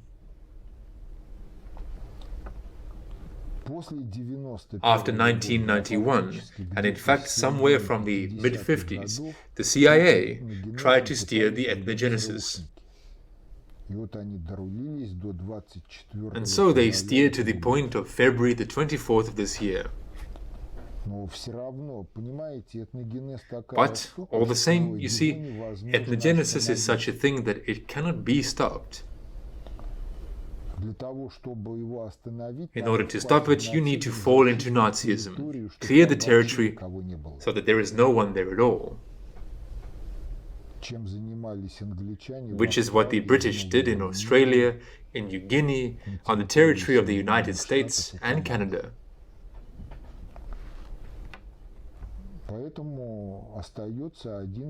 Therefore, there is only one way left. Ethnogenesis will continue, but it must continue in accordance with the ideals of the Russian world. That is, a multinational society, sprawiedliwost in the meaning of eradicating the parasitism of some on the labor and life of others, especially systemically organized parasitism. And this can already provide the future for Ukraine, Russia, and the rest of humanity.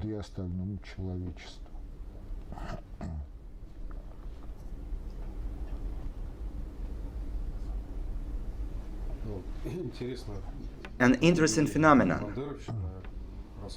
banderism, since it arose from the psychodynamics of the relationship between Ukrainians and Poles, that the Poles themselves treated the population of the territory of Ukraine in this way for a long time, and then they received a response in such a form. And if we take Russian society, in principle, the enemies, each time coming to our land precisely on the sixth priority, with war, also always treated the civilian population quite cruelly. But nevertheless, such a response was clearly not generated, so that later the Russian soldier went to foreign territories. We had something else, because the wars that were in the past taught us one thing. It is better to die in battle than to be captured.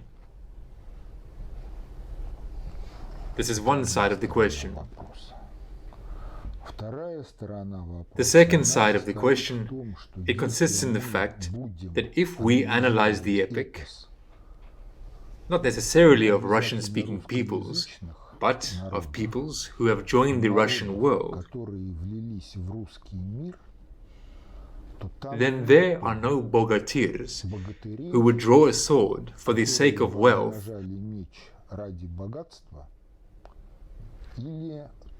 or stupidly serve the suzerain. The whole Western chivalric epic, this is either gold somewhere, or stupid service of the suzerain. This is their knighthood. So, such guys, they, in relation to the Russian world since ancient times, were perceived either as a potential enemy or as an active enemy. And since there was never a task to enslave and parasitize here, they behaved differently in the occupied territories. Because, after all, jokes aside, but during the Italian campaign, children were brought to Suvorov on the theme, "Bless them." When he was surprised, why so? "You are a saint," they said. "Your soldiers did not kill or rob anyone." But this is really an expression of the Russian world in its relation to others.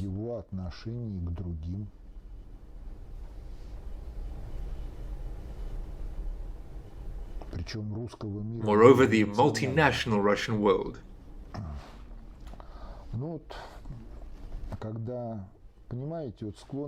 You see, the propensity for nationalism, fraught with Nazism, it is in general characteristic of all crowd elite societies, and especially among the youth, if there is dissatisfaction with life and there is no correct understanding of the question.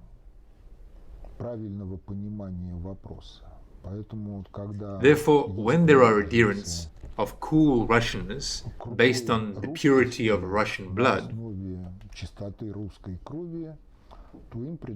they are offered such a simple task.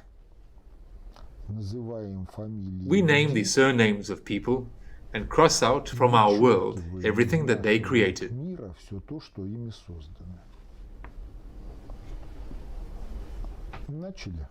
We start. Pyotr Ilyich Tchaikovsky. A Polish surname, a fair amount of music disappears.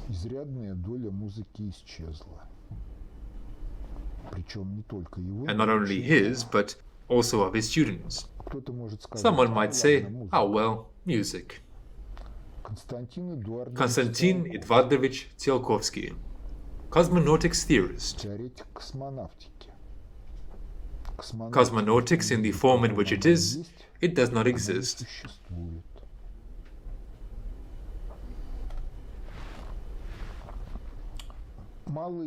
A little-known surname, Vaslav Ivanovich Lapushinsky.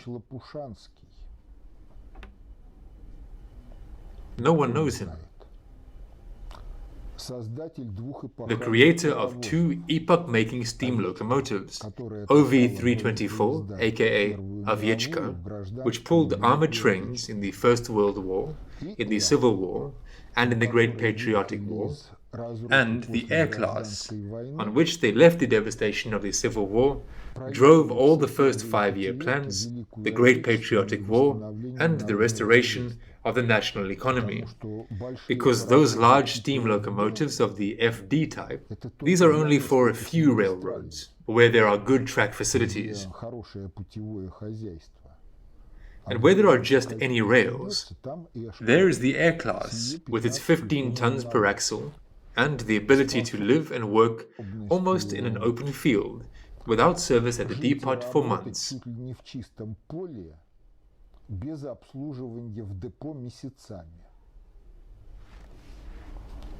Mil Mikhail Leontievich. All helicopters, at least half, gone. Mikoyan Gurievich, MIG company, gone.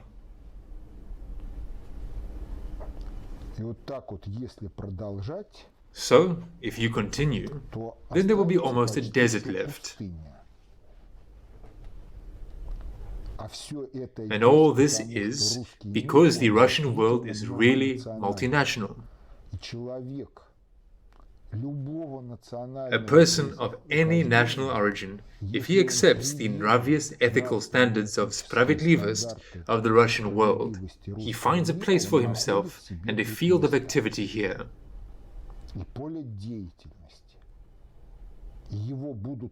And he will be respected.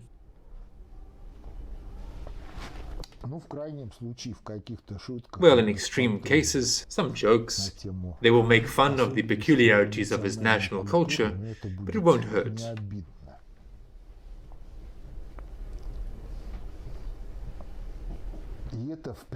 And this is fundamentally different from what is in the United States.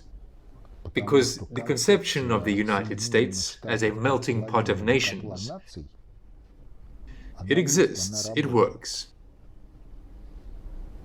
But in the Russian world this does not work, because the regions of the formation of national cultures, this is the regions of formation of national cultures.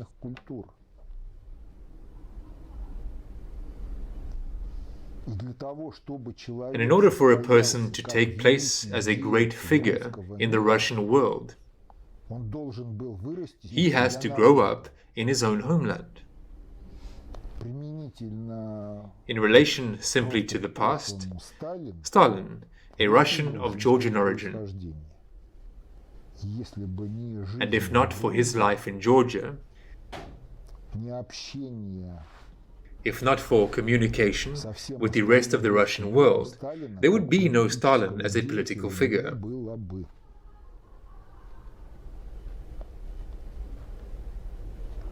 And we generally don't ponder on what happens when people grow up in their homeland,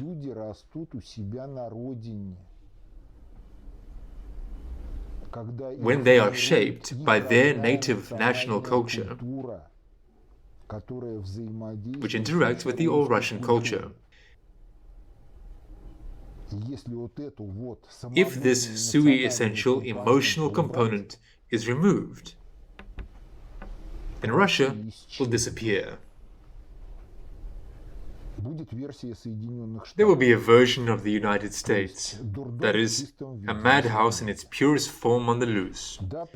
Yes, at the same time, there can be a high technosphere and much more. But, nevertheless, it is a madhouse on the loose. Yes, here we have problems.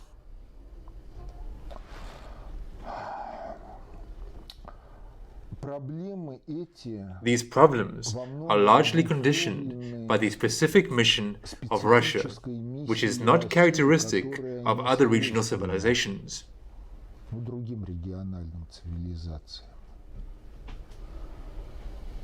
This specific mission is expressed in the well-known words of Tyutchev.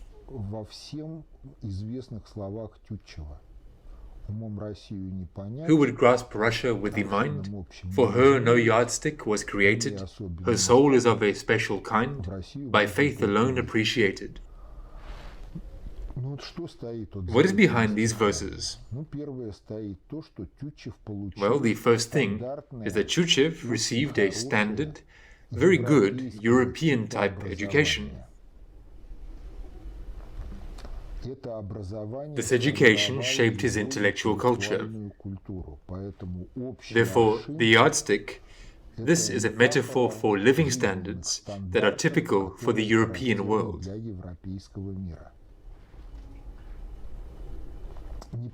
It is not applicable to Russia, but Tyutchev is a Russian man, hence the continuation, by faith alone appreciated.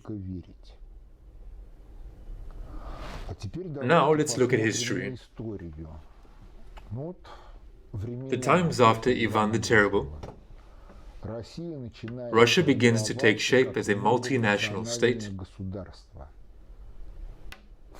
in which there is a place for the manifestation of the creative potential of representatives of all its peoples, regardless of religion, skin color, national origin, and much more.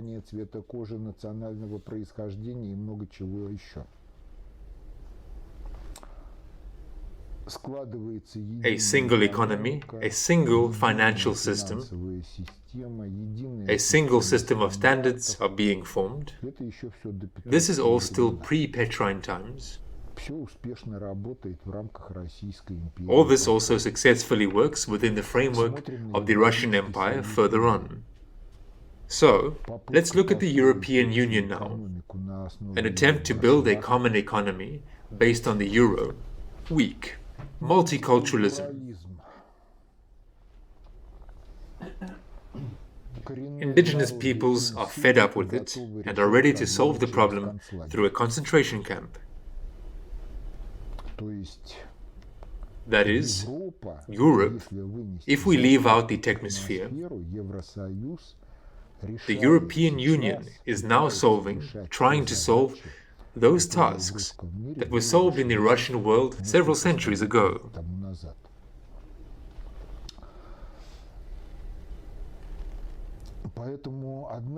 Therefore, one of the functions of Russia is the formation of a common yardstick for future eras. And the meaning of the Soviet period of history, it is precisely in this, the formation of a common yardstick for the post-capitalist era. And the second mission of the Russian world is to test the developments that have been created somewhere there and which they are trying to introduce here. Practice shows that if these developments are consistent to life, then everything goes fine. If something is wrong with these developments, they are inconsistent to life and vicious in the nravious ethical regard, then the developer suffers a collapse.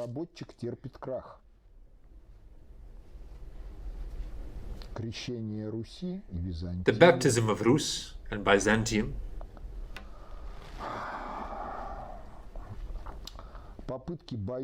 the attempts of the Boyars during the time of Ivan the Terrible and later to make a Polish-type gentry republic in Russia, Poland ceases its existence as a great power.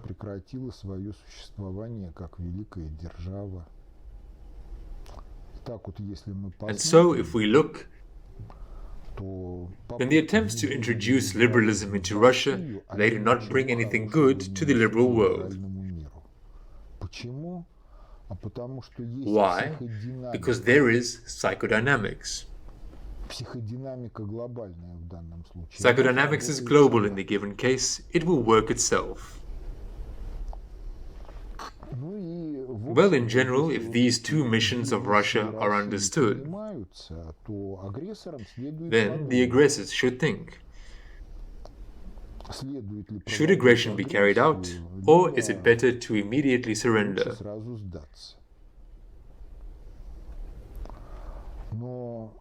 But this does not relieve us of the need to resolve both our own problems and the problems imported from abroad.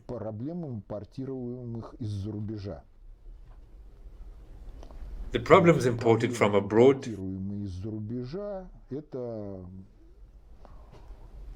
are social scientific studies, which, since the time of Peter, with us have been all Western, and which is intended to carry out enslavement and to carry out slave-owning in highly civilized ways.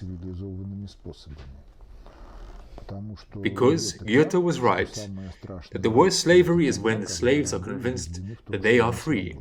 This is ideal slavery, and the West is working to build such a system. Working primarily through the forced dumbing down by means of mass media and the system of education of the new generations entering life. Russia opposes this. And so, one of the tasks. This is the generation of our own sociological science and the upbringing of cadres of governors on its basis. So far, this is at the level that students have a simple attitude towards the social sciences that came from the West. Pass it and forget it.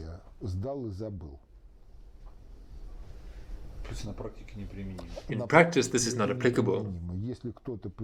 If someone tries to put it into practice, then he qualifies as an idiot. Regardless of what ranks he occupies, and whether this business takes place at the table, in the discussion among the intelligentsia, or if someone tries to introduce it into politics, they are inconsistent. And in principle, they cannot work with us because our genetic core of the reproduction of civilization rejects them, since it does not meet our nravious standards. You see, Dostoevsky was right when he said that a people is not what it is, a people is what it dreams of. Our dreams for centuries, this is the kingdom of God on earth.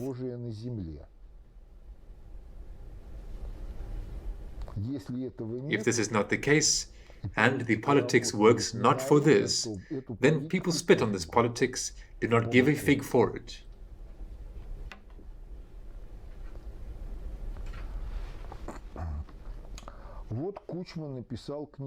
So Kuchma wrote a book in the old days, Ukraine is not Russia.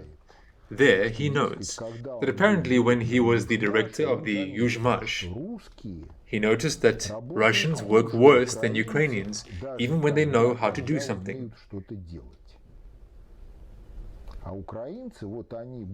And Ukrainians are more active and law-abiding. A counter-question. Kuchma, what kind of bastard are you if people don't want to work under your leadership?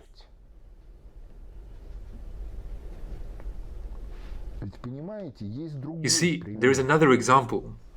So, Lavochkin was demoralized by the circumstance that the LAGG-3 did not fly well on the M105 engine.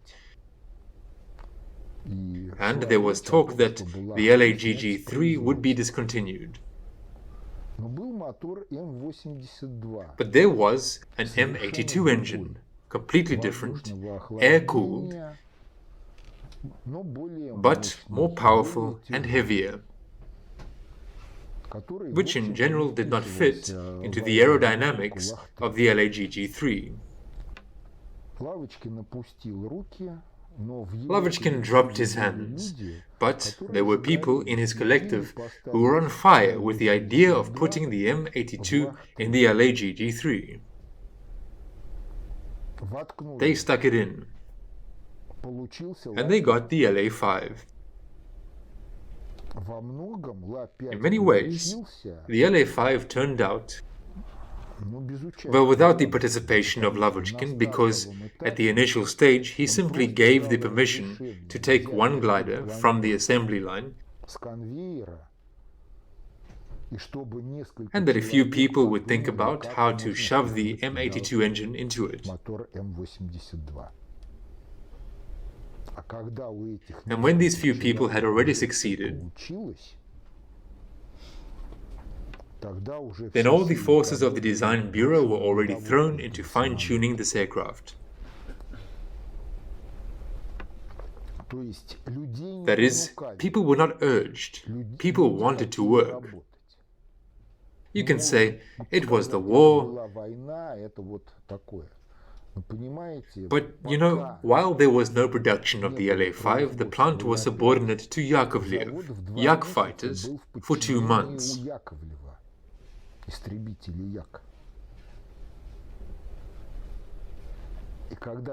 And when Lavochkin returned, the plant did everything so that Lavochkin would stay with the LA5 and there would be no trace of Yakovlev left over. That is, you see, if Kuchma complains that the Russians did not work well, then these questions are not for the Russians, these are questions for Kuchma. What kind of bastard are you? What kind of atmosphere did you create in the collective that people lost their labor enthusiasm? There is no need to write books, Ukraine is not Russia.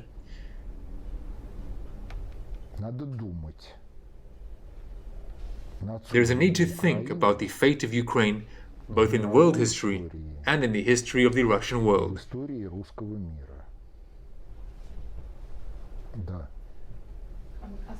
And look how interesting. The Poles are such pawns, gentlemen. They have always treated Ukrainians like cattle, like bydla. I think this is a Polish word. And so Ukrainians have been going to work in Poland in recent years all the time. The European Union has invested a lot in Poland. They work in jobs that Poles do not work. And now there are a lot of refugees, but they are no longer going to work. They also have their own Ukrainian, as it were, pawns. What interesting will happen there?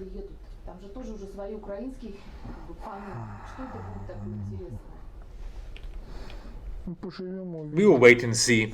Nothing good will happen. Because approximately a third of the roots of the Ukrainian language are Polonisms, and there are many grammatical constructions that are identical to the Polish language.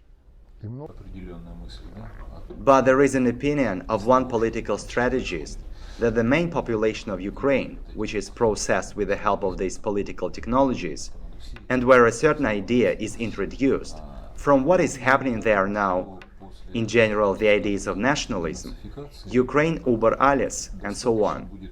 He says that after denazification, 3 years will be enough to reformat this population. What do you think? Can we talk about this context at all, or not? Мое мнение такое, что My opinion is that this person does not understand either the genesis of fascism and Nazism or the ways and methods of its eradication. искоренение. Because to reduce everything to the fact that they say television has been broadcasting for 3 years, but Но, ребята, guys, now television is not what it was 30 or 40 years ago. 30 или 40 лет тому назад.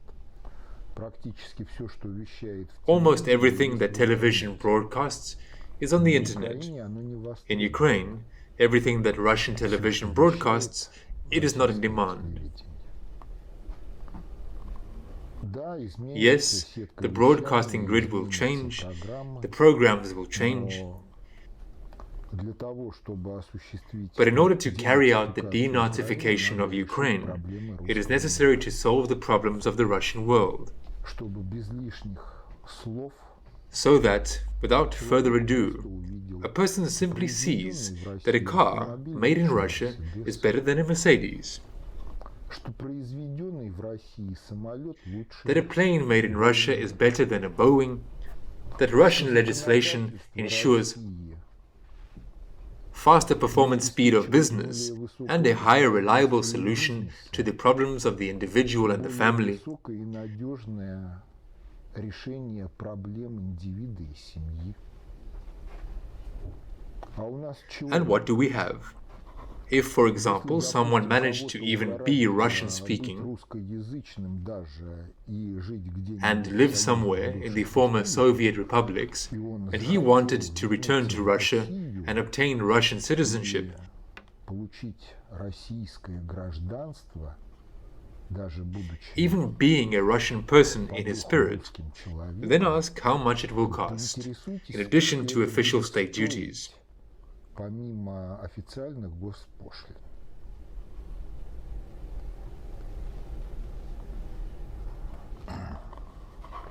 Ну, а по сути, But in fact, the only way is integration into the Russian world. не все-таки, а это только интеграция в русский мир. But for this, the Russian world must be Russian, and not a branch of the United States. Соединенных Штатов. Ну, тут речь идет But here we are talking, in fact, about the Russian world gaining sovereignty. Причем неформального суверенитета, Yes, декларируемого. moreover, not a formal sovereignty, declared, but sensory intellectual sovereignty first of all, that is, independent perception of reality and independent comprehension of what is perceived according to Soghest, without regard to the fact that the great Samuelson wrote such a thick book, Economics, and one must be guided by it. Надо руководствоваться им. What do you think? Is the state taking any steps now? Государство The state is not homogeneous. Our state is populated by liberals in every direction, and the liberal mafia controls a lot of things. And we still have such a task as the deliberalization of state power, science, the system of education, and mass media. Системы образования и средств массовой информации. That is, it turns out that now Russia has entered a certain phase of relations with Ukraine until she solves her problems here inside. And this can drag on for a long time. In general, in Ukraine, we get Yes, we get a headache for several decades. Несколько десятилетий. I think that the Americans and the British are very happy about this. The Americans and the British have their own problems. They don't need to rejoice. Там все-таки проблему общего кризиса капитализма. There, after all, the problems of the general crisis of capitalism will be solved, and since they are the main generators of this problem, they will be solved at their expense, And they will not be pitied, because if we talk about the problem of the general crisis of capitalism, then, in the early 70s, a report to the Club of Rome, The Limits of Growth. Guys, because you are gobbling up the planet will not survive. You have to change your way of life. 1992, conferences in Rio de Janeiro on sustainable development. Guys, we need to change. 30 years have passed from 1992 to 2022. In 30 years, it was possible to make scientific methodological support for the governance towards the state and business in accordance with the concept of sustainable development.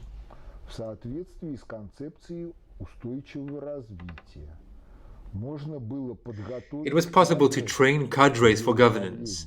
It was already possible to promote these cadres to significant positions. That is, to staff the legislative power, the executive power, and the judiciary power. What has been done in the West in this direction? Nothing. The question arises, what should the world behind the scenes do in this case? Perish together with the West, with its liberal market economy, or destroy the liberal market economy on a global scale?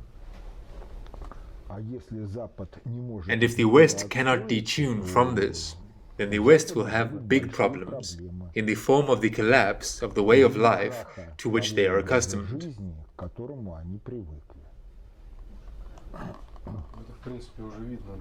What is now, this is not yet a collapse. Well, in this aspect, we have an advantage after all. We will build. Yes, we have an advantage, because if we talk about how processes develop, then processes first appear in the imagination of people, then people unite on the basis of like-mindedness regarding these processes, then people begin to act, and these processes are visible.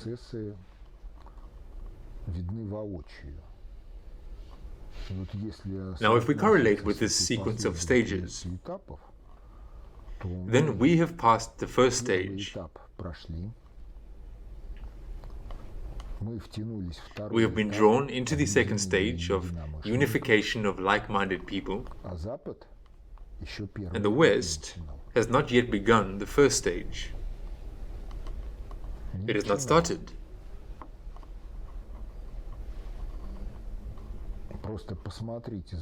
Just look at what they give Nobel Prizes in economics and literature for.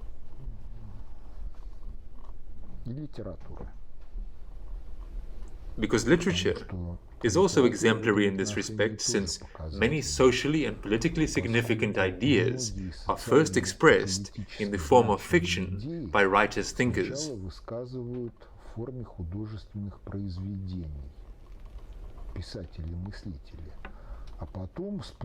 And then, after some time has passed, sometimes decades or even centuries, scientific officialdom begins to discuss these ideas. Because just look, the Andromeda Nebula, the Hour of the Bull, are works of fiction. And scientific officialdom has not yet matured to those ideas that Ivan Antonovich single-handedly outlined in them.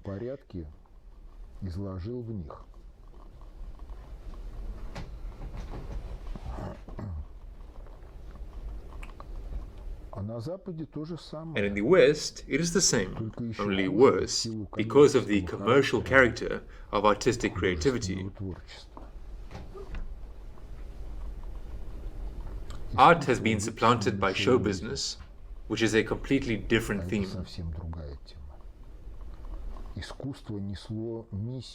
Art carried the mission of upbringing.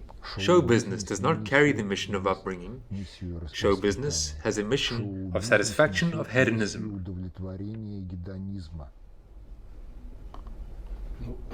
In principle, that idea, when a knight went to war, in order to get gold for himself, or serve the suzerain.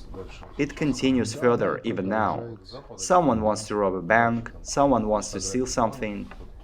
That is, the objectives have not gone away, and they are simply voiced from the screens, and also in our direction. Why is this so? After all, the idea of the Russian world, справедливость, this has not been formed literally now. Our society, as I understand it, lived with it all its life, and Western society lived in parallel with us, with its own ideology. Why then does it turn out that we are always at war? They don't see that a purer, normal ideology is nearby. Firstly, they do not understand this, because for them, Chuchev's words, "who would grasp Russia with the mind," are still relevant, because they have a different mentality and it is not developing. But society is constantly developing. It is also changing. Try to convey this idea to a Western liberal. Talk to him about what is the development of society and what is the degradation.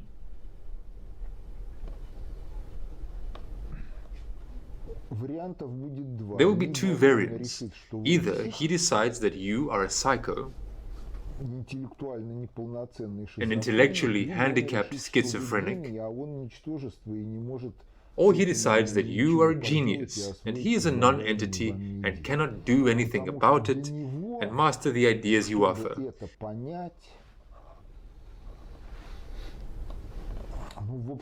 Because for him, in order to understand this, in general, first of all, it is necessary to free himself from the prejudices that were formed by his culture, the culture in which he grew up. The easiest way, apparently, is with ordinary people who live by their labor and are not interested in politics. So, if he lives by his labor, you can talk to him in such a way that he will come to the interests of a higher order.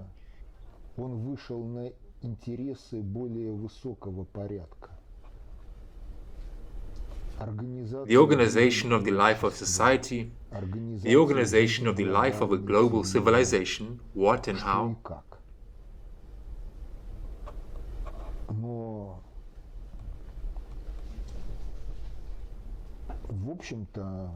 But, in general, the idea is that culture is an informational algorithmic system,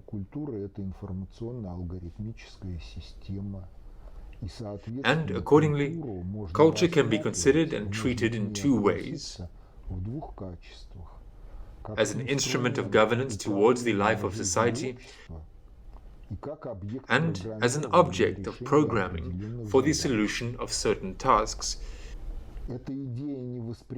These ideas do not fit into the Western mentality. These ideas are not perceived because culture is an anonymizer of governance. It is perceived like air, as a given. And the fact that the current culture can be the result of purpose-oriented design and programming carried out several decades or even centuries and millennia ago, there are prejudices about this. Well, this is a theory of worldwide conspiracy. Well, this is the lot of idiots, schizophrenics, paranoids.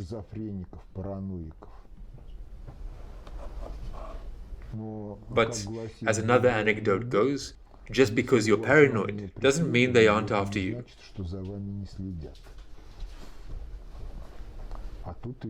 And here, it is precisely like this.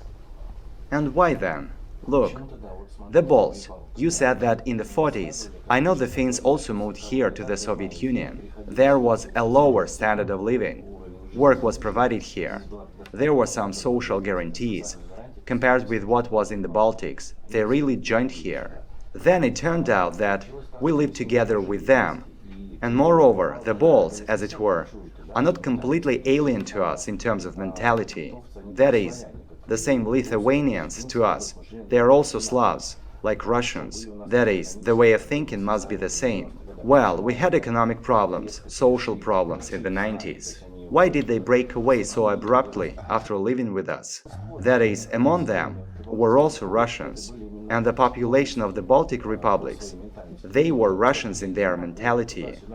The people who moved there to work were Russians, Ukrainians. When they arrived there, they were drawn into the psychodynamics there firstly, and the psychodynamics there is different. You see, what is the survival strategy of small peoples? If nearby there is an empire, then you have to lie down under the empire. If the empire prospers, everything is fine. If there is a crisis in the empire, and the empire is assessed as unpromising, then it's necessary to turn over to another empire in good time, so as not to fall under the churning of this empire. And there is no concept of betrayal. Kuchma writes about Mazepa as the personification of an alternative to Bogdan Khmelnytsky. There is no concept of betrayal. The empire is to blame for not being able to provide the desired quality of life, and they survived as best as they could. Such is their logic. This is the logic of the Balts. This is the logic of the Crimean Tatars in 1941. This is the logic of Ukraine in 1991. When they were there in the December referendum, more than 80% came in, and 90% voted for the Declaration of Independence of Ukraine. If the empire is in crisis, then it's necessary to scarper from it. Such is the logic of behavior of a fair share of small peoples worked out in their lives for centuries, if not millennia.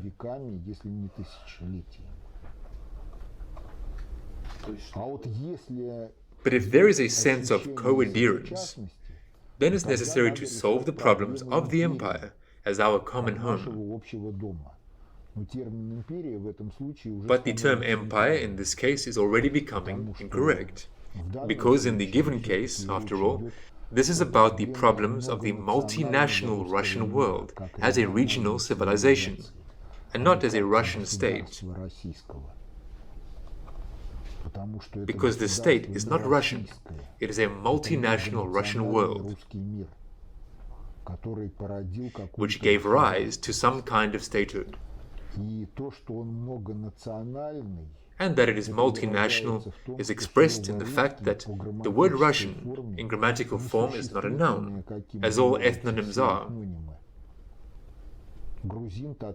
Georgian, Tatar, Jew, but an adjective. In the default there remains Russian who? Russian Slav. Russian who? Russian Tatar. What Putin said the other day. A Russian person regardless of national origin.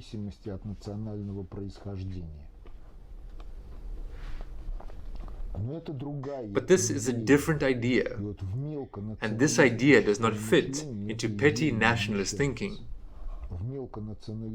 Petty nationalist thinking can only lie down under the empire, so that the empire will protect, and when the empire is in crisis, if it is in crisis, quickly run away to lie down under another empire.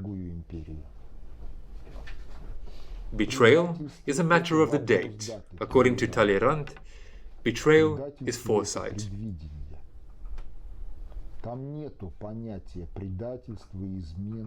There is no concept of cheating, betrayal. There is the problem of the survival of small peoples, which they solve in such a way. The Soviet Union is in crisis. Who is the hegemon? The United States. We lay down under it. That's it. There are other moral ethical standards. It is a question of survival.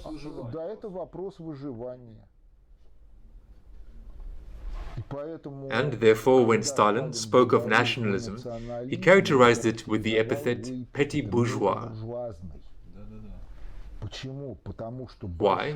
Because big, grandiose projects do not fit into the psyche of the petit bourgeois. For them, this is nothing.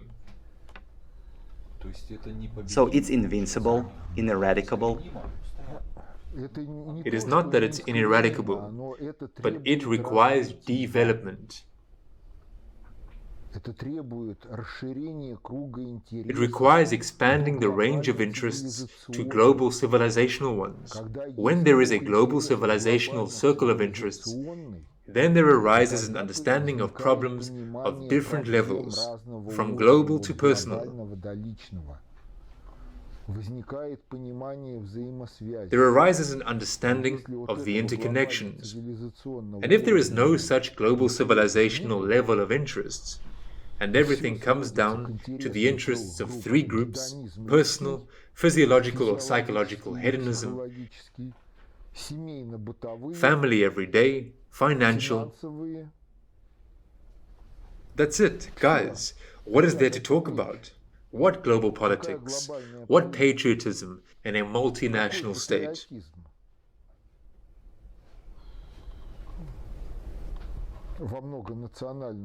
If you have not been able to provide the quality of life that I want, do not prevent me from abandoning you. That's it.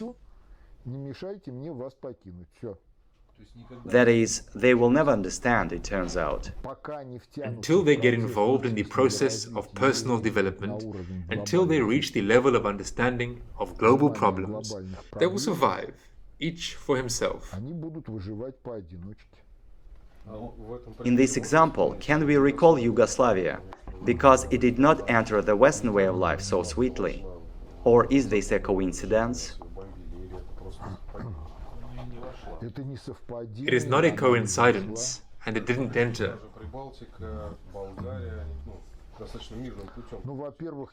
Firstly, Yugoslavia was torn apart precisely by their petty bourgeois nationalists. Because Yugoslavia was such a small Soviet Union, also multinational, multi-confessional, but it was torn apart by the petty bourgeois nationalism, which everyone wanted to run away to the empire.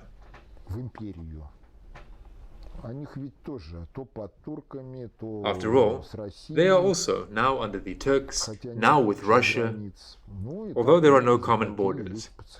Well, there the elites wanted to lie down under the USA.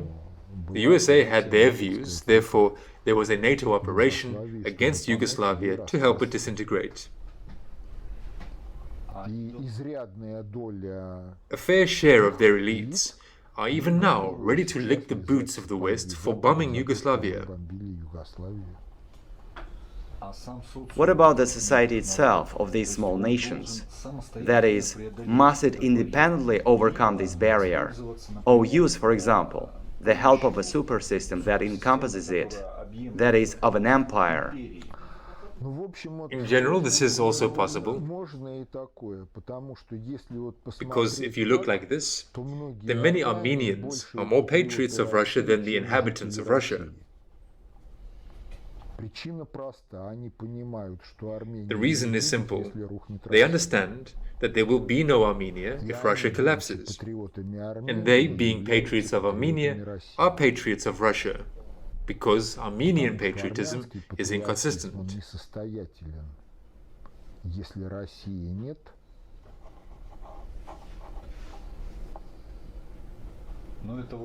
Well, this is like a phenomenon of the Georgian commanders, Bagration, and many others. But it is not just Georgian commanders.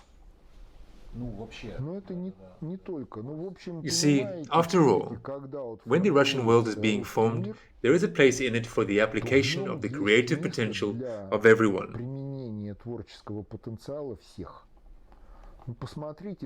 Look at the list composition of the elite of the Russian Empire. And this fragment circulating on the internet from Kustin's memoirs about visiting Russia. посещении России, когда во время бала во дворце When, during a ball in the palace, Nikolai I approached him and asked, вот вы "Who is Russian here? кто здесь That is a русский? Вот Tatar, тот this татарин, one is a тот Jew, еврей, тот that one is a немец и так German, далее and so пошло. on. And who is А кто Russian здесь here? русский? А вот But все altogether, вместе they они are русские. Russian." Вот если Now, if люди people это begin to начинают understand понимать, this, regardless of their вне national origin, зависимости от своего they merge into the национального Russian world and they are происхождения, truly Russian. они вливаются в русский мир, и они действительно русские. В этом In this regard, there are отношении many examples in history in general. много, в общем-то, в истории примеров. Тут вот еще Here is another phenomenon. A lot of wonderful people from these small peoples became part of the Russian world. But nevertheless, all the same, these moods in them do not disappear anywhere. That is, there is no continuity, turns out, in the opposite direction. Or is it the disadvantage of the encompassing system? Это не проблема объемлющей This is a problem of the encompassing system, because if the ideals of the Russian world were incarnated into life, that is, справедливость, here and now, the absence of parasitism, the eradication of parasitism, especially system-organized parasitism, a corresponding system of education that expands horizons to the global and cosmic, then these problems would not exist. Because if a person is driven by interests and he has the interests of only the first three groups, personal, hedonistic, family, and financial, then there is nothing to talk about. But if he has global cosmic interests, then he can no longer behave the way he does regarding the interests of the three groups. But this is on the theme that in kindergarten, pedagogues should be more qualified and knowledgeable than in the higher educational institutions. Because in kindergarten, the foundations of the personality, of the mentality, are laid at that age. And therefore, kindergarten pedagogues are a separate theme that no one deals with here. And higher educational institution pedagogues, well, in general, we can assume that this is mass consumption. Because at the start, a person must learn self-education. And the teacher of higher educational institution should only guide this process. By such and such a date, read such and such, then come at such and such a time and we will talk. Yes, a teacher of a higher educational institution must also be a human, must carry out some educational functions, show, contribute to the professional development of a person. There is no way without this. But still, a kindergarten upbringer, this is not only walking, feeding, putting to bed at a quiet hour. It is much more.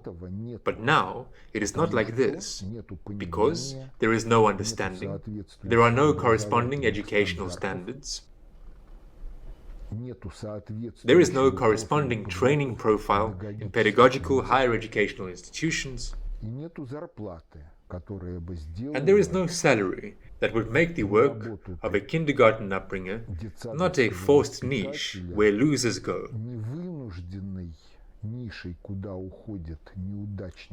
but really a job that allows a person to build a family and solve family problems.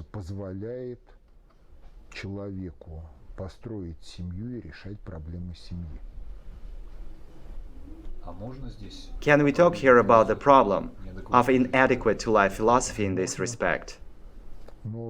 You can, but what we have is largely the result of the fact that Western social science has dominated here since the time of Peter the Great and reigns over everything.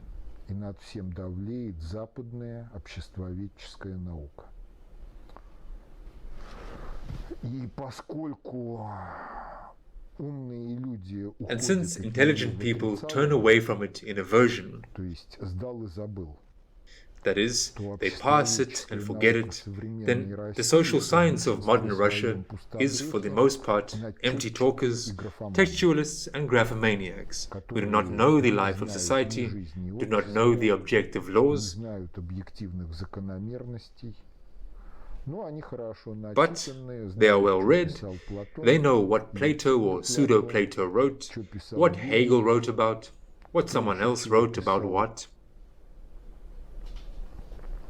Но они But in говорят, reality, they do не not знают know ни жизни either the life общества, of ни society, истории, or и много history, еще or чего. much more. Вот в такой ситуации In such a собрать, situation, как говорится, you can что take, as Да, they say, нужно, the да, helm and engage in the upbringing of your children, those children who are within reach, if the situation does not allow parents, and develop precisely these global cosmic interests in such small ones, when the foundation of the child is laid. ребенка закладывается фундамент его жизни. Причем ведь, Moreover, если посмотреть if на you look at маленьких young детей, children, то then at 2.5 to 3 years old, having barely learned to speak, ребенок a может child can задавать ask очень very serious серьезные questions that вопросы, go far которые beyond the выходят boundaries далеко of за higher пределы educational institution вузовских courses курсов in философии, philosophy, физики, physics, химии chemistry, and much много more. еще чего. То есть интерес That is, есть. there is Если interest. родители его If the не parents don't запутают, shut him up, а потом не дотюкает детский сад и and then the школа, kindergarten and не school do not отвлечет shut на him up, какую-то don't ерунду, distract him with some nonsense, то все сложится then самим everything will собой. work out by itself. Вопрос в связи с этим про школу. Now the trend is to turn teachers into tutors, Что and in fact, the so-called artificial intelligence will issue tasks there, conduct tests for и, children, собственно, так называемый искусственный интеллект будет там задания давать, значит, детям тесты проводить, ну и так Никак такой сказать, проект не пройдет. обучать. Ну, это же В общем, это кретинизм, In general, this is cretinism stemming from Western liberalism. либерализма. Что в пределе может What could happen in the получиться, extreme? Stanislav Lem ridiculed back in 1952 в 1952 году. the Star Diaries of Beyond the Quiet, Journey to the Planet of the Idiots. Шествие на планету инодиотов. Все написано. Everything is written there. Но But our officials from the Ministry of Education and Science seem not to have read Lem, and they themselves do not know how to think. Therefore, one will have to think for oneself. Но это тот же процесс подавления. but this is the same process of suppressing the potential of a human. This can be called the formation of fascism. ну, это, в общем, тоже But this is, in general, подавление also потенциала и suppression of фашизма. potential and Потому fascism. что, понимаете, вот все системы, Because, you see, all systems of access to information, все системы канализации, all systems of canalization for the passage, the mastery of information, they work. работают. Они могут быть полезны. They can be useful. Но если говорить But if we о talk about the upbringing and воспитании education of children, детей, то требуется живое then the общение living communication of a child with an adult is required. с взрослым человеком, который много чего знает и много An adult who чего knows a lot умеет, of things and can do a lot of который, things, главное, любит and who, most детей и importantly, loves вкладывается в children их and развитие invests in their development из not for a зарплаты, salary, от щедрот души. but from the generosity of the soul. Вот если этого нет, Now, if this is not все вот there, эти вот then all системы, these они systems абсолютно here, they are бесполезны. absolutely useless. Если это есть, все эти If it is системы, like они this, помогут all these systems will help the teacher, the upbringer, to develop, развить, identify and develop выявить и the развить personal личностный potential of the потенциал child. ребенка. Поэтому, если говорить Therefore, о if we правильном talk about the развитии correct общества, development of society, то, в общем-то, научно-технический прогресс, then in он general, ведет к тому, scientific что technological progress leads to может the быть fact that 10, может быть 5% maybe 10, maybe населения 5% of the population working in the sphere of работая в сфере production производства обеспечит такой will спектр provide such a range of который production удовлетворит that will все satisfy разумные all reasonable demographically демографически conditioned needs of обусловленные themselves потребности and the other среди 95% of the population. 95% населения. возникает вопрос, а The куда question девать arises, вот эти вот, what to do with these seemingly казалось бы, surplus labor избыточные resources? трудовые ресурсы? Ответ The answer is простой. simple. Put them into pedagogy. Педагогику. Потому что если в классе 40 человек, Because это if in одно a class качество there are 40 воспитания и people, образования. this is one quality of А upbringing and если education. один учитель на And if 10 there is one человек, teacher for 10 people, this quality of upbringing and качество education воспитания и is образования different, иное, недостижимое в unattainable классе in a на class of 40 40 people. Ну и вторая Well, the форма second area of деятельности, activity, которая может which can also тоже absorb these surplus поглотить for эти production labor избыточные resources, для this is производства ecology. трудовые ресурсы, это экология. За столетия Over the Землю centuries, матушку так Mother изгадили, Earth has been so spoiled that it is что necessary to надо work. работать. Причем, если говорить о Moreover, работе if we в talk области about work in экологии, the field of ecology, далеко не все then far from all вопросы questions there can be решаться solved by robots, роботами, bulldozers, бульдозерами, экскаваторами. excavators. Somewhere, a person has to go Пройти and do человек something with his и hands. что-то сделать руками. Да, природа многое в Yes, nature is состоянии able to utilize a lot, утилизировать, но but a многое person человек must do a lot может himself. делать сам. Techniques can Техника also может help, только помочь, но but not everywhere всюду ты will you be able to drive on a сможешь technique въехать so as на not to cripple технику nature. так, чтобы не покалечить природу.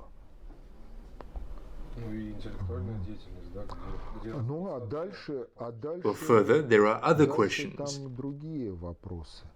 Потому что все-таки because, материальный after all, достаток material и wealth and the благоустройство well-arrangedness среды of the обитания environment are not это an не objective самоцель. in itself. Это основа для того, чтобы перейти This is в the basis for будущее moving in the биологической future to a цивилизации, biological в civilization которой in искусственная which среда an artificial обитания habitat will просто simply не not be нужна. needed, and a Человек будет person will жить live в in harmony гармонии with с nature. природой. Вот. Еще Либо сделаем перерывчик, либо все.